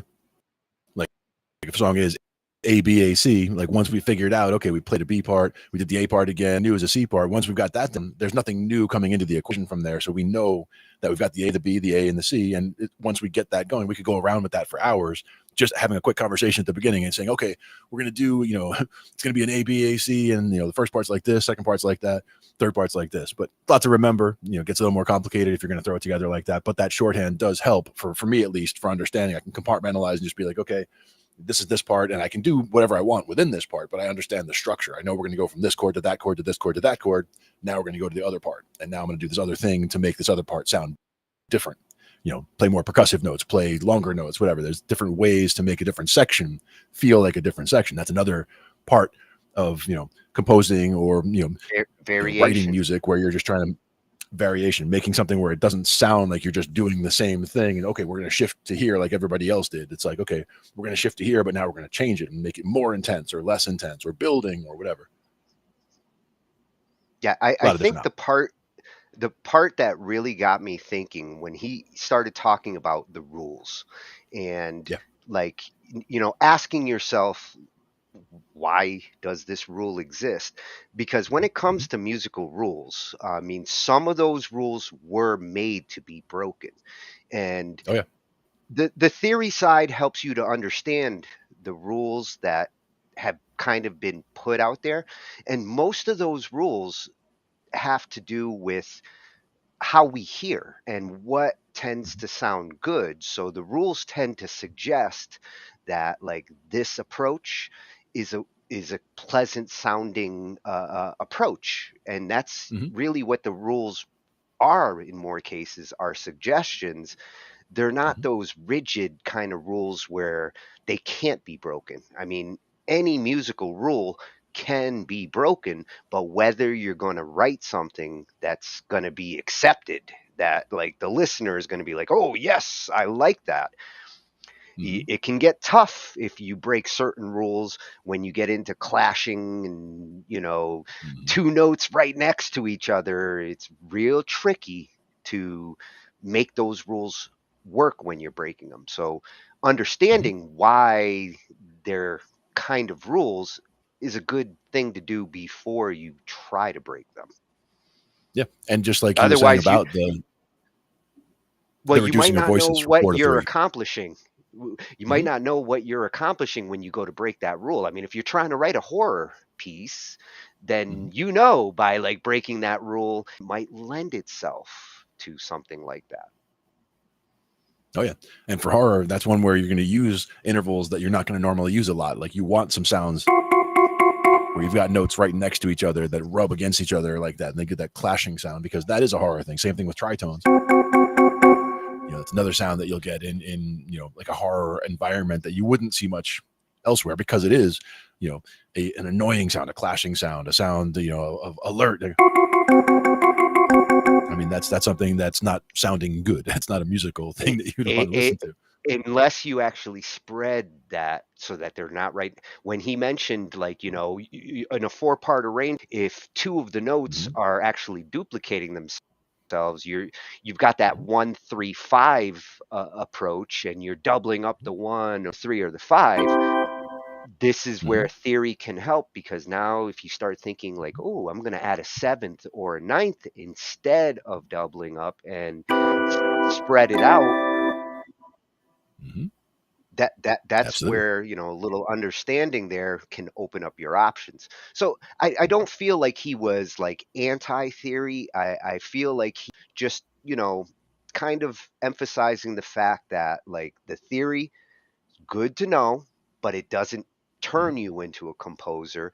And It's not the full answer. Yeah. if it's clogging you, which it can, it's good to, like, you know, sometimes step back from it and see it from an open mind approach. That exercise that his you know, teacher had him do, that's a great exercise. I've done that too. I've taken like some of the classical pieces and said, okay, I'm going to write something that has the same bounce, has the same approach, but use different notes. Exactly. And like you're saying, it's a roadmap. You know, you're taking a proven formula and just changing some of the elements in the formula to make it your own. And I love that he emphasized this is not stealing. Like, that's important to understand. We get so caught up sometimes in thinking like, oh, you know, this song sounds like that song. And that's the reality of music, is everything has been done. Your job as a musician is to find a new way to do the same thing. One quick, easy, a different quick plan and dirty of trick. a different plan of attack. Just even doubling up chords in a measure. Like if you were doing you're doing a 1-6-4-5 and you decide everybody does a 1-6-4-5. I don't want to do that. Well, do a 1-6-4, and then instead of the 5, do, you know, a 3 and then the 5 or whatever. Like you throw a different chord in there and then jump to the 5. So you're changing one thing. You're just adding another chord into a measure, making it, you know, making a chord change twice in a measure, but it does make it unique compared to all of the other ones that have done that 1-6-4-5 in the past. So something like that, where you can just make one change to it. And again, understanding why the rule is important, and understanding that some rules are, you know, more important not to break than others. You know, some rules, you know, there's a reason why you don't play tritones a lot, because nobody wants to hear you hold on to a tritone for a long time, right? So there's, you know, reasons, and understanding just that one just jumps out at you. Oh, there's a reason why you don't want to do that, because it doesn't sound good. But at the same time, other rules that little bit of not have to. That little bit of variation can help with the listener. They might think they're hearing one song, and just that little chord variation can throw them off for a second. But if it sounds good, they realize like, ooh, listen to Hotel California and listen to Rolling Stones Angie, and the opening chords, they are identical until the 3rd chord, and then there's a variation in there that, like, you realize this isn't Hotel California, or this isn't Angie. You start to realize how the other song starts to go in a slightly different progression direction. Even though Indeed. And a lot of times the 4 chords together are pretty damn close. Indeed. Sometimes at these jams, you'll see people, they start into a song and you don't know what they're playing, but you hear it coming. And so I'm like, I hear this song. And somebody else is like, no, it's this song. And somebody else, no, it's this song. And technically it could be all 3 of those songs, because all of those start with those same chords. It's just that I heard it differently than you heard it, than they heard it. But we all heard something different until they actually got to where it became unique, where they started into the vocals, or it got to a part with the solo or whatever, like someplace where you can identify, oh, for sure it's this song. But there's so many, like you said, there's only so many progressions. So we have to, there are so many that sound the same or could be considered the same until that point where they diverge. As I've learned more and more songs and, really listen to the parts in them, it feels like the old days where name that tune. And like, I can name that tune in 2 notes, 3 notes. Yeah. That could be 100 songs. Yeah, it could be. But a lot of times just the way they played those 3 notes is what gives it away, because I get that a lot too. Like people, Yeah. we'll be doing a song on stage and we'll be partway in and I'm working with a drummer I haven't worked with before. And we're, halfway into the song and he leans over and he's like, "What song is this?" And I'm like, "I have no idea." And he's like, "You're playing it." I'm like, "I know." but we're halfway in. I'm just following, I got what he was throwing down and, I jumped on board and we just, we get to that part. And then it's like, by the end, it's like, "Oh, okay, it's that song." So I start playing the bass line with the way it should be. But in the meantime, I was just playing something that filled the space because it felt like it should be this kind of a bounce or this kind of, I should be playing this many notes, whether it's or whether it's just boom, there's a bunch of different ways to play it. A little staccato notes, doop, doop, doop. You can do all kinds of different I things. love know my what you're trying to staccato. Yeah, absolutely. So that one was, this was a fresh channel for us. Jameson. Yeah. Yeah, that was Jameson Nathan Jones over at YouTube, and he's also got a website, JamesonNathanJones.com. Check him out, visit him. Me as a keyboardist, I know I love synth. Oh yeah, absolutely, and some great info there for sure. Yep, most appreciated. Now our last video is actually the one that kind of instigated tonight's topic. Jake was nice enough to let us know he had a new video coming, and you knew like I was gonna run and check it out, and it kind of led me to tonight's discussion. And here we're gonna get into a little theory, especially for you guitarists out there. Modes is something that I think every guitarist should you've been drilling it in my head for like the last year and a half, and it really has started to open up my options and my thinking when it comes to how do I shift keys or scales sometimes. Using the modes makes for nice transitions. Oh yeah, absolutely. And the video that we got now, he just came back after a year hiatus, so really awesome to have you back, Jake. We love your channel. Absolutely. You keep making those videos, we'll keep watching them. Matter of fact, even in that that little thumbnail behind Jake, you see on the one with the colors behind him on our left over there. That's the modes poster. So it shows all the different modes, and it shows which which things to play on each, the 1, the 2, the 3, the 4, like on each one. So he's got that available on his site too. Good stuff like that. Yeah, he's got some awesome resources that you can tap into that will just kind of show you the big picture, like flashcards. Yeah.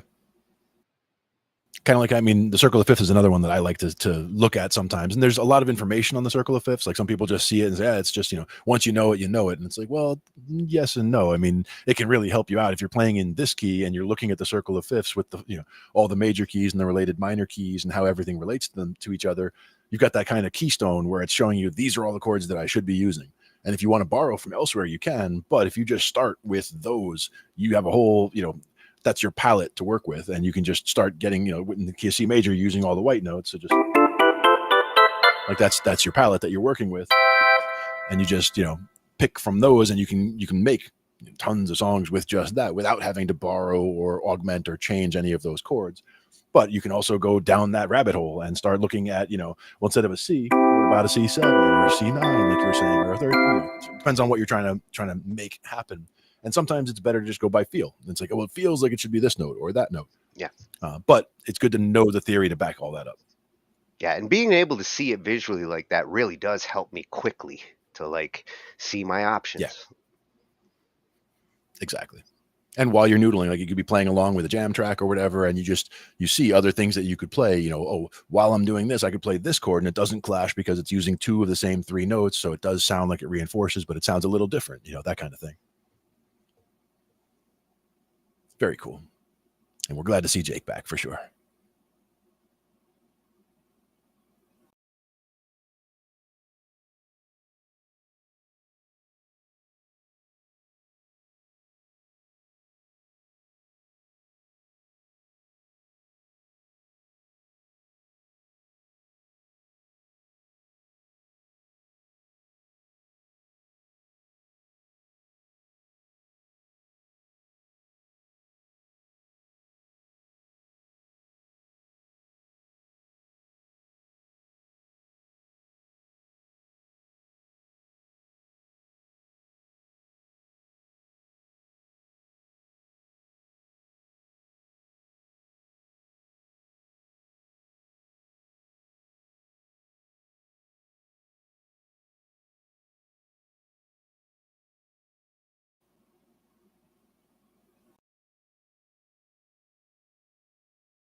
The musical modes. A lot of people think their only purpose is to confuse guitar players. But the truth of the matter is, modes are extremely useful and practical tools for any modern composer, because modern music is filled with modal harmony. In this lesson, I've assembled 7 different demonstrations and examples of how you can actually use the modes to write awesome sounding music, starting with some very basic ideas and closing out with some more complex ones. Now, everything I'm about to teach comes directly out of page 295 from my new book, The Signals Music Chord Progression Codex. It's a thorough, comprehensive guide into songwriting and composition with a strict focus on chords and chord progressions. If you visit my site now, you can get the digital version as a course, and depending on when you're watching this and where you live, you might be able to get the physical version as well. So we'll get started with the very first way to write music using the modes, and this is also the easiest way to write with the modes, but a lot of beginners still get confused and stuck at just this spot. The idea is we're only going to use the notes of one mode. We're going to restrict ourselves to just those notes. And that'll allow that mode's inherent colors and flavors and smells to bloom out of it. To demonstrate, we'll use the A Dorian scale. Here are those notes, and if I use just these notes, I can create these different triads. These are the only triads you can create using just those notes, all right? So technically speaking, if I'm using just those notes and those chords, I'll be an A Dorian, right? But ask yourself, does this really sound Dorian to you? You know, we're told that Dorian is smoky and wistful and stuff like that, but this doesn't really sound that way to me. And the reason is, we're not promoting our tonal center. We're in A Dorian, right? Well, we need to have a strong presence of A. So somebody somewhere needs to be like blaring away at the note A, or we need to constantly coming back to that note A, anything to put the focus on A, then we'll have the A Dorian tonality. So right now I'll just have some background instruments play the notes A, and we start feeling, oh yeah, we are in A Dorian. We could also have those notes play an A minor chord, that would give me more of this A Dorian tonality. So the idea is if you want to write in a mode, only use those notes. And keep a tonal center, keep a strong tonal center, right? Really focus on your tonal center. Maintain it. Now, to actually compose with this, here's what I've done. I've written a chord progression that goes A minor, D, and C. That keeps the focus on A minor just by giving us 2 A minor chords right in a row. So we're kind of comfortable with A minor feeling like home base right now. I've arranged those chords onto a harpsichord and in 6/8 timing, because to me there's like no better duo than 6/8 timing and the Dorian mode. The two go together just wonderfully.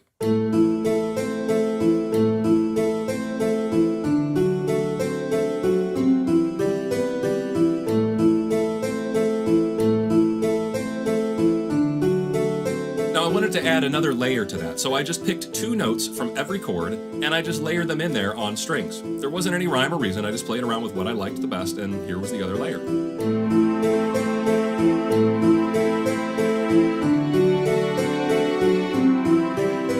Next, I picked a flute patch and I wrote a melody. I'm not going to go into detail on how I wrote the melody here because I made a 20-minute Patreon video on how that's done, and I'm posting it publicly on my Jake Lizio channel, so you can check the description below to see exactly how I crafted this melody.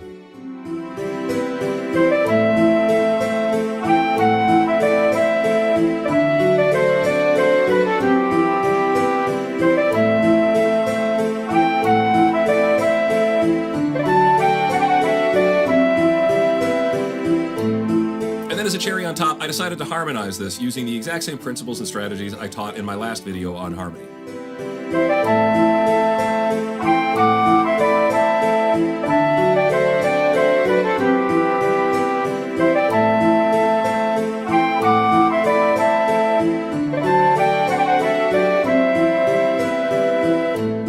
So there we go, a piece that is purely in the Dorian mode, exclusively in the Dorian tonality. Now, the next way I want you to think about writing in modes is to use the mode like we just did, but feel free to break that mode structure if you want to. If you find something desirable that you want to do, that's fine. You're allowed to leave Dorian behind. You don't have to restrict yourself to it forever.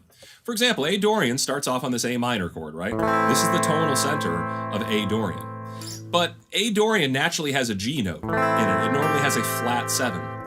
You know what sounds really good next to an A minor chord? It sounds really good to play G sharp, the leading tone, because G sharp kind of pulls us up, right? It gives us that nice little resolution, that flare, that fire. If we're allowed a G sharp, we can play an E major chord. G sharp allows me to play this chord, and that's a wonderful chord change, E major to A minor, but you can't do it if you're in Dorian. Who cares?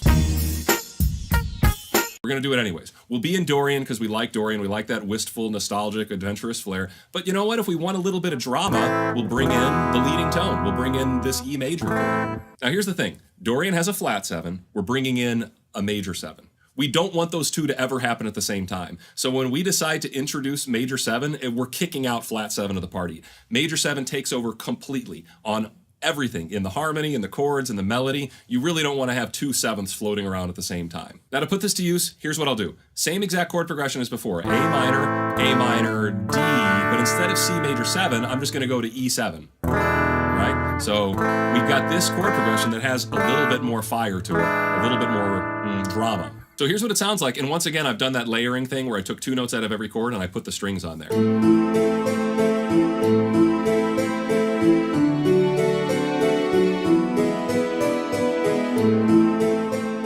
So I like that simple little chord progression. It's great, and it's technically complex. I mean, if you look at all the notes floating around in there, that cannot fit into a single key. That cannot fit into a single scale. Now let's take that old melody we wrote and just dump it on top and see what happens.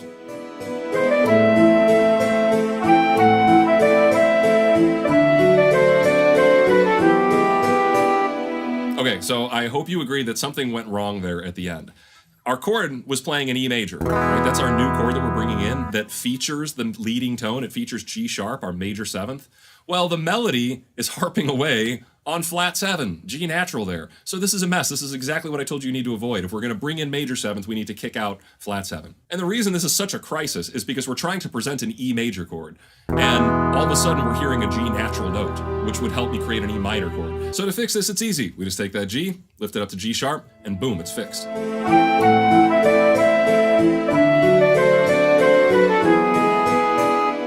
Now the second half of the melody is already good to go, because if you look here, well, the chord is E major and the melody is E major. So sometimes you just get lucky, you don't even have to change your melody. So putting that all together and then adding in the harmony the second time sounds like this.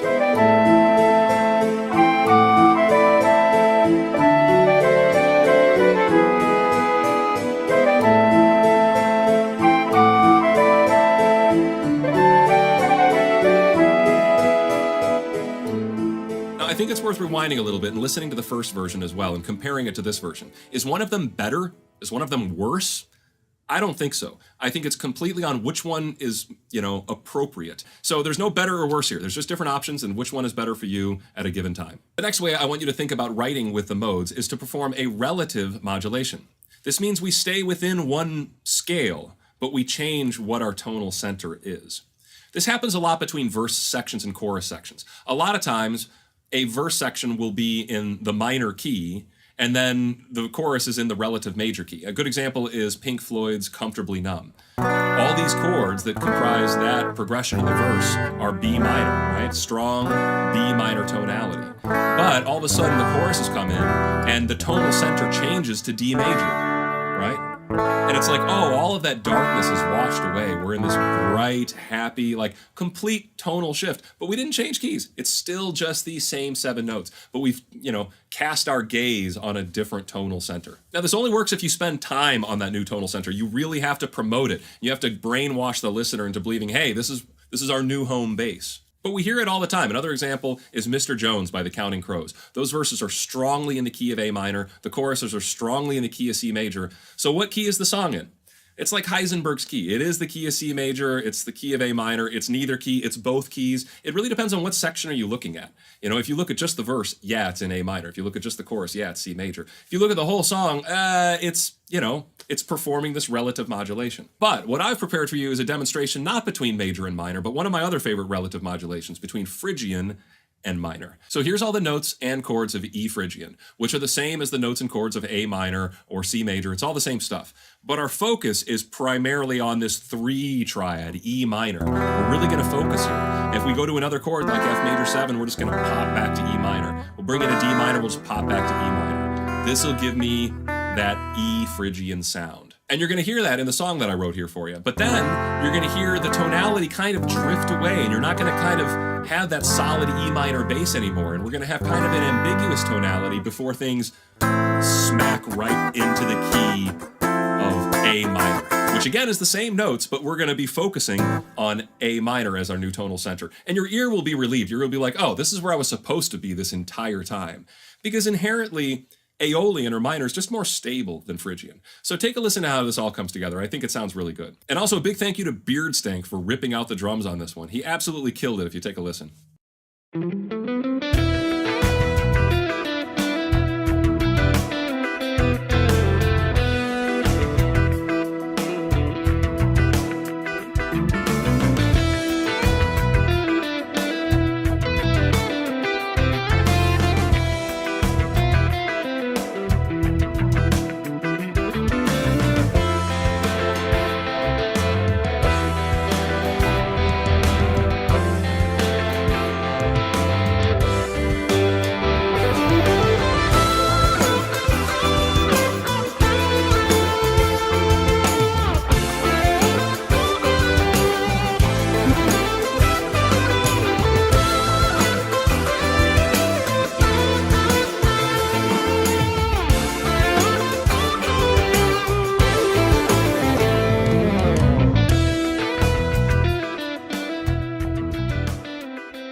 So that was a relative modulation. We didn't change scales at all. We didn't change notes at all. We just changed what our tonal center is. By contrast, a parallel modulation means we are going to have to change some notes. The most common way to do this is to start on a key like A minor, and then to somehow modulate into the key of A major. They both started on A. That's what parallel means. And like I said, major and minor is the most common way to do this. You'll hear this in George Harrison's While My Guitar Gently Weeps, which is in the key of A minors for the verse, and mostly in the key of A minors. He breaks the structure a little bit like we talked about. But then later on, the verses come around, and the verses are purely in the key of A major. And it's just, it's like the sun comes out after a cloudy day for something like that. And pretty popular change. You'll hear it in old classical music as well. One interesting example I like to bring up is The Sign by Ace of Base. That starts off in this really cool G minor based synth groove. But then the verses and the rest of the song just pop right into the key of G major. Now, you're not limited to going from parallel major to parallel minor. There's other options as well, and the ones I would recommend are sharing these 3. These three all share a major tonal center: mixolydian, major, and Lydian. So I think it's a good idea to try going from parallel major to parallel Lydian or something like that. Likewise, I think that these minor ones are really, really good parallel shifts. Going from A minor to A Phrygian is a fun modulation, or going from A minor to A Dorian. But you are going to have to change some notes around. Every time you switch from minor to one of those, you're going to change one note. And same thing, if you're starting in major and you're changing one of these, you are going to have to change a note to get there. To demonstrate, here's a chord progression I've written that's in pure A major. We've got an A major 7 chord, and then we've got E major over D, and then regular D. Once again, A major 7, but this time we're going to an A major chord over D, and then an E7. Back to the same progression. We started with A major 7, E over D, D, and then we've got our 2 chord B minor 7, and then the 5 chord E7. That's pure A major, right? That's got all the flavors and drippings and, scents of A major. It's happy, it's joyous, it's beautiful. But what if we just decided to go into A Lydian afterward? We're gonna all of a sudden go from this happy, joyous, stable, major sound to this disconnected dreamland. So that's what I've prepared here using that same chord progression.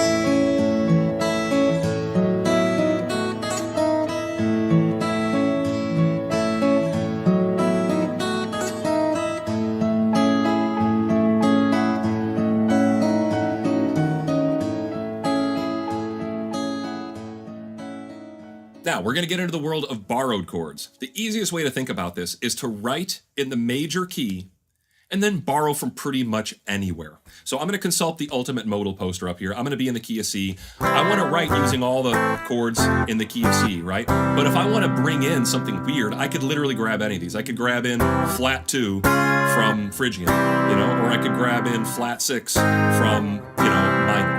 Sometimes some of these chords are shared. Sometimes you don't know where you're borrowing from. All you need to know is that if you're in major, you can literally grab any of these chords and you'll probably get something that might work out. If you borrow too many too quickly, you can lose track of your tonal center really quick. But this chord progression here that I've composed uses quite a few different borrowed chords, and it still maintains its C major, tonal center at the end of the day. Learning how to play over every one of these chords is kind of its own topic on its own. So instead of dealing with that, I've just arranged it as a big, huge chord progression. I've got organs, we've got choirs, pianos doing it. I've got giant power chords playing every one of these. And then I have lead guitars literally just playing most of the time, just playing the thirds of each chord. And then I've doubled that an octave higher. So hopefully it's just a giant arrangement of a kind of a simple chord progression. I mean, to compose it, I literally just started here at the top of, major, and I just selected some other ones in between. And here's what we got.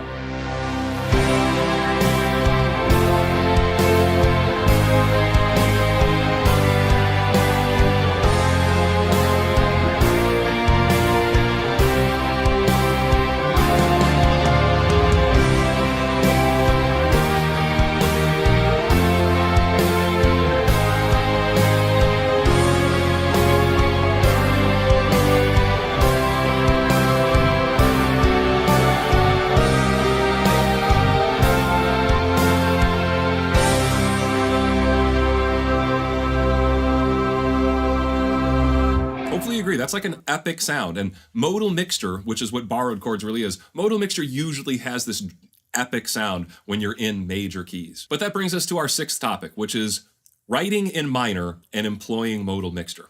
First off, what does writing in minor really mean? Well, it means what we talked about in number 2 of this video, right? In the second example of this video, I said, you're allowed to write in a scale and then break that scale sometimes. And that's really what writing in minor means. Most minor-based songs, like songs that are in B minor, often include a leading tone, right? It's just part of the package. If you're gonna have a minor tonal center, even though the minor scale has a flat 7, you're probably gonna see leading tones. And that's what people mean when they're writing in minor. So if you are writing in minor, what I strongly recommend you do is avoid bringing in major thirds. So in B minor, for example, I really don't want to hear a D sharp note, right? D sharp's really not going to sound good. I don't want to bring in any chords that include that D sharp note. If I just go to a D sharp chord, that's really abrupt to me. If I do a D sharp minor chord, once again, we've got these chromatic mediants. It's a very ghostly chord. So if you want to write in minor and use modal mixture, here's the easy thing to do. Write in minor and borrow from Phrygian or borrow from Dorian. Those are easy scales to borrow from, and you will never drag a major third into the house. But also keep in mind that writing in minor also means bringing in major sevenths and kicking the flat seven out of the house. So there's a lot to juggle here when you're actually writing in minor. And I didn't actually write you a progression for this section because I can't top the progression I'm about to show you. It is literally the greatest chord progression in rock and roll. It is the canon D of our generation, Hotel California by the Eagles. We have a B minor chord, which is our tonic. We bring in F sharp. This introduces the leading tone and it kicks the flat seven out. We have A major. That's just the natural flat seven major chord in B minor. E major, you can think of it as being borrowed from Dorian. All of a sudden we've introduced the natural sixth and we've kicked out flat six. G major, well, that's just the natural flat six. That's the diatonic chord. D major is a diatonic chord in B minor. E minor is a diatonic chord. Back to F sharp major, the dominant chord. So if you analyze that whole chord progression, you can't fit it into a scale. You cannot fit it into a key. But we would just say it's in B minor, because that's the kind of stuff that happens in B minor. When you're in minor keys, you see leading tones, you see natural sixths. It's kind of a common thing to see. And the guitar players in the band knew exactly what was going on here. You can hear it in their lead playing. The very first lick highlights the A note, which is the flat seven. But then just a second later, we get A sharp. So they knew that the leading tone had to be introduced there and there shouldn't be flat sevens. And just a second later, over that E major chord, all of a sudden we have a natural six, we hear a lick that accents that natural six, bringing in B Dorian. So hopefully that gives you some insight. If you know your minor-ish modes like Phrygian and Dorian, you've really got some great options to choose from when writing in minor. You can bring those chords in for a little bit and then return back to your minor key. Now, for the last strategy, we're going to kind of widen our opportunities here a little bit. The idea here is that we're really using scales and modes just to play on top of a chord. So you see a chord, well, match it to a scale, play it on top. Who cares what the chord before was? Who cares what the chord afterwards? Just, oh, you see a cool chord? All right, play a cool scale on top of it that matches that chord. For example, here is the chord C major 7, sharp 11, right? I think of this as 1, 3, 5, 7. That sharp 11, you can just think of it as a sharp 4 instead. And so if this chord pops up out of the middle of nowhere, you should be able to ask yourself, hey, do I know a scale that can fit on top of that? Well, yeah, if you know your modes, you know that the mode C Lydian contains all of those notes. So I could just play the C Lydian scale on top of that chord in any context, and it will work, you know, in some way. Whether it matches what happened before or afterward, I don't know, but it'll match that chord. But if I've got a chord like C dominant 7 with a sharp 11, there's no mode of major that's gonna work out with this chord. You'll have to find a different scale. And fortunately, there's a scale called Lydian dominant. That's a mode of melodic minor, and that fits right on top of this chord. So what I've done is I've arranged this chord progression. This is a lot of weird chords, and for each chord, I've just picked out a different scale that I can just dump on top, right? There's not a lot of grace here. It's like, okay, weird chord, weird scale. Weird chord, weird scale. There's no tonal center, there's no tether, there's no overarching plan here other than let's just play weird chords and match them. So you can guess, just by me describing it, this is going to be a kind of a strange sound. It's not the kind of music I would ever choose to write. It's not the kind of stuff like, oh, I picked up my guitar and listened to this thing I wrote. No, this is purely the result of like, let's do an academic thing. And I actually am pretty pleased with the results. A lot of times when you do these academic exercises, I don't get a lot of good results, but I think it turned out pretty good this time.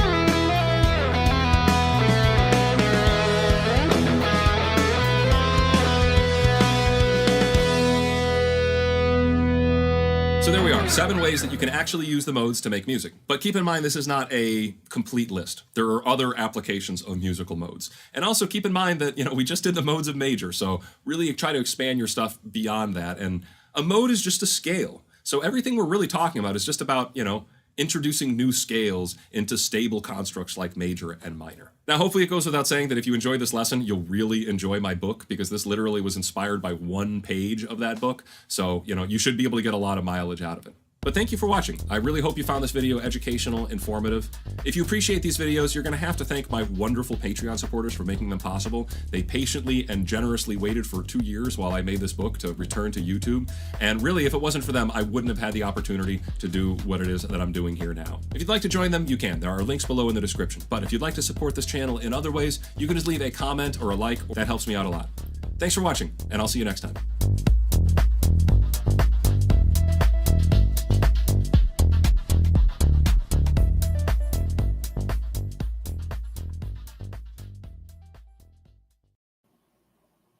Excellent. Most excellent. Oh, it's great. Like you said, I love those charts. The charts, the way he visualizes, like he is top notch when it comes to YouTube resources to learn. Whether you're a guitarist or any other instrument, it's so useful to see like the visuals he puts up in action. Mm-hmm. Exactly. And yes, Apollo, this right here, this is a video from Signals Music Studio. That's Jake. And he puts some awesome stuff out with a lot of great information. What we do here is we watch videos like this, we talk about them, we make sure we can get you guys to go follow them so that you can get all the information that they have. Because, I mean, just scroll down a little bit there, Tony. You'll see, I mean, they've got amazing stuff on Jake's page, everything else. Like most of these, like I've watched, I mean, I would probably say I've watched most of what's on his yeah, channel there. here. It's one of those where like some of them just jump out at me though, like ones where we were talking about the different modes. Like this was about the modes overall, which was a very good primer on how to use the modes, as well as seeing the chart and focusing on the different areas, knowing that these 3 minor modes, kind of pick and choose between all those, these 3 major modes, pick and choose between those. That's very important information that can, I mean, you could make a lifetime of composition just out of that little bit of information there. Not to mention all of everything else that's here, like, talking about individual modes down below, or like where he's talking about Dorian Dad Rock, or what was one of the other ones, Mixolydian, with something like Jerry Garcia's Mixolydian. There's a bunch of different modes that have a very definitive sound. Dorian Santana as well, that kind of thing. Like figuring out what the signature sound of your favorite artists are in terms of modes or scales, or what they're doing to get that signature sound. That's important. Yeah, his tips on transitioning and modulating between scales, and with the charts, I loved when he popped up all the modal charts, started showing like, we can borrow from this one or borrow from that one. Again, seeing it visually, he makes it look so easy. He really does light a fire under my ass every time I watch one of his videos.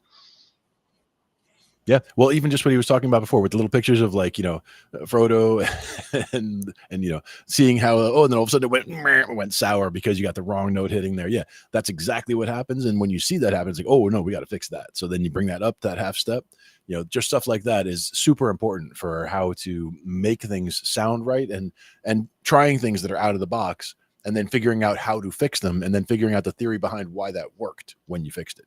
That's the kind of stuff that he's going through. I really loved in that first example his string layering technique there to like fill in some of the notes from the chord with the strings. I'm again inspired to like do these exercises, take this approach.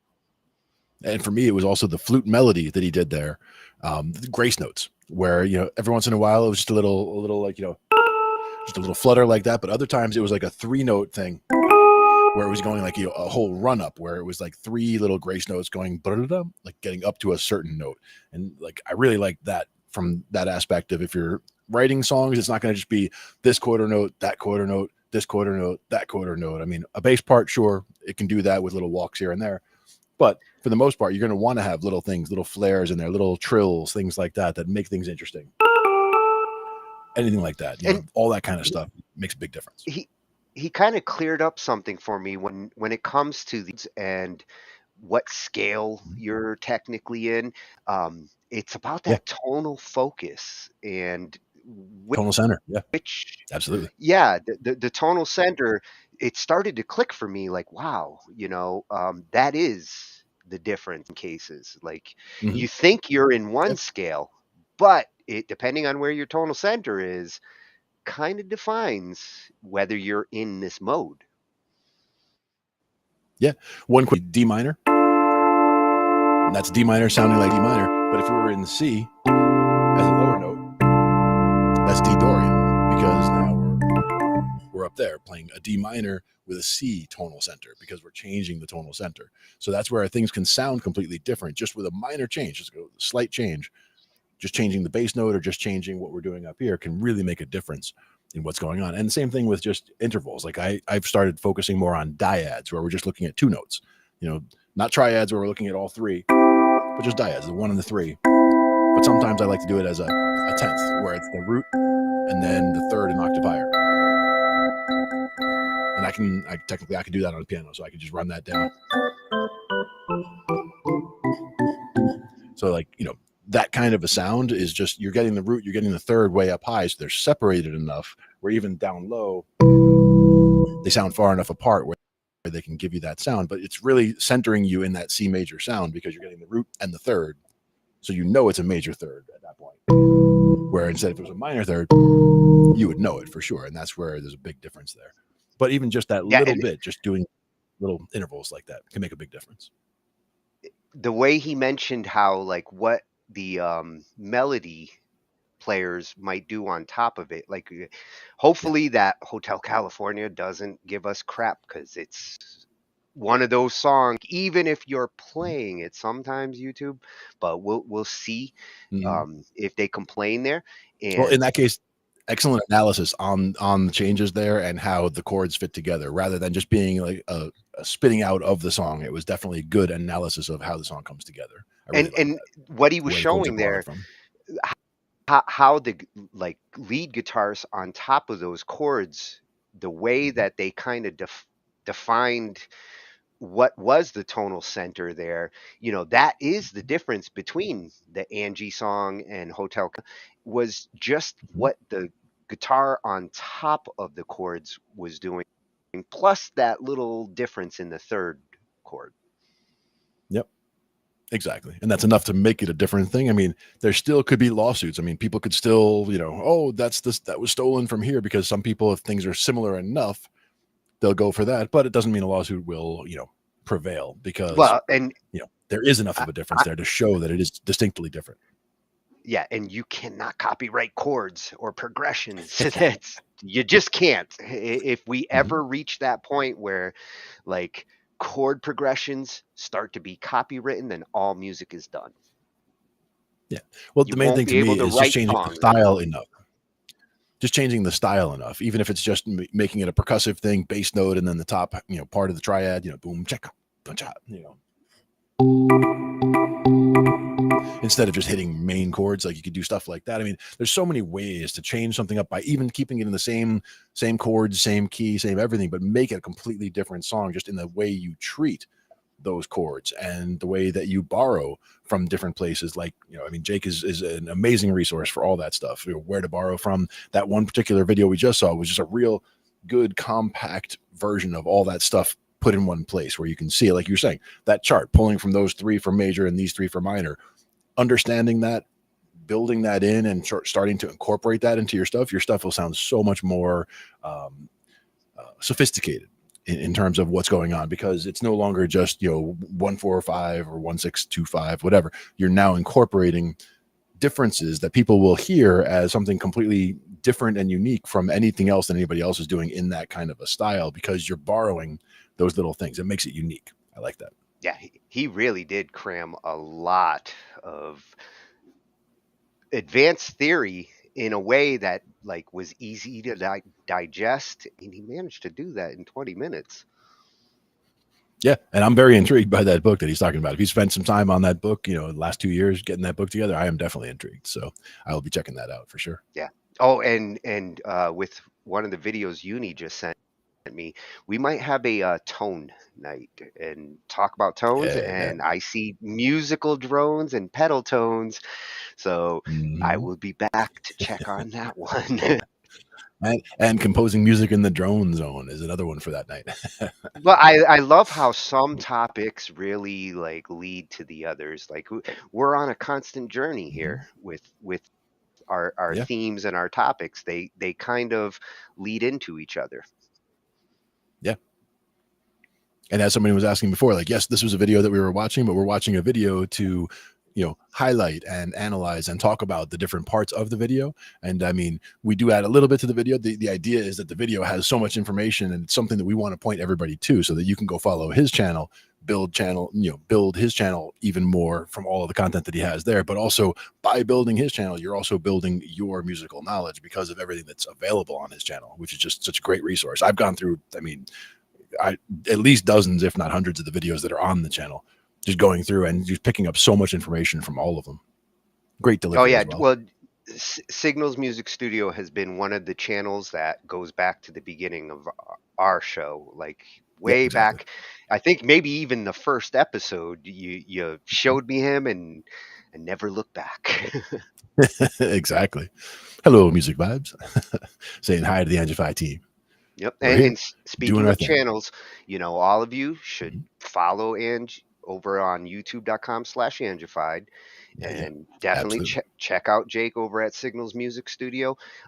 Like Uni said once, we search these out so you don't have to. And hopefully these resources will help you as much as they help us. Exactly. Yep. It's all about collaborating and working it all together. Yeah. It's what makes it so fun to do this. That's why we keep coming back. Hopefully that's why you guys keep coming back, because I see some of you and you keep coming back.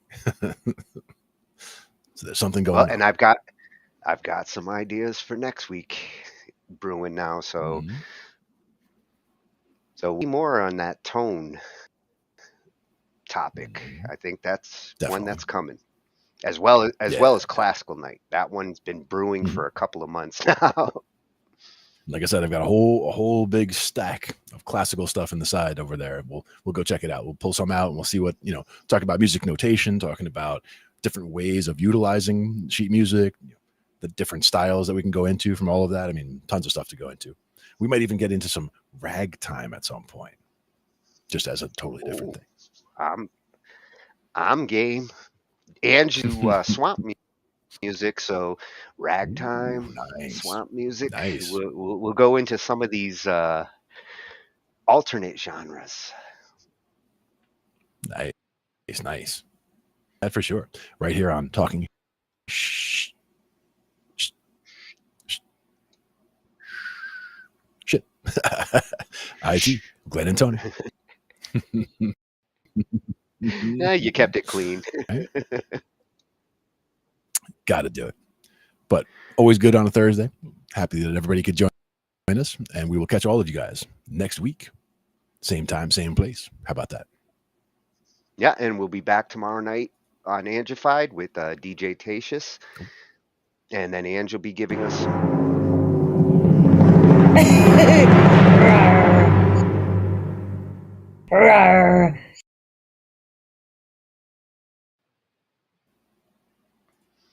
Where'd she come from? She just snuck in there. DJ Tatius. Cut me off. Yeah, DJ Tatius, and then afterwards that was me. Be giving us some news. Indeed. So we'll and see we'll catch you guys then. next time. Night, everyone.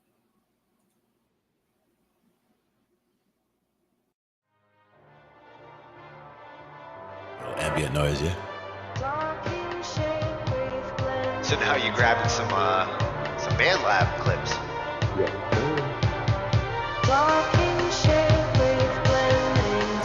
Now for me, that would also be something where I would use like volume automation and like bring that from the bottom, like bring it in and then bring it back out. And these are the kinds of sounds you can stretch.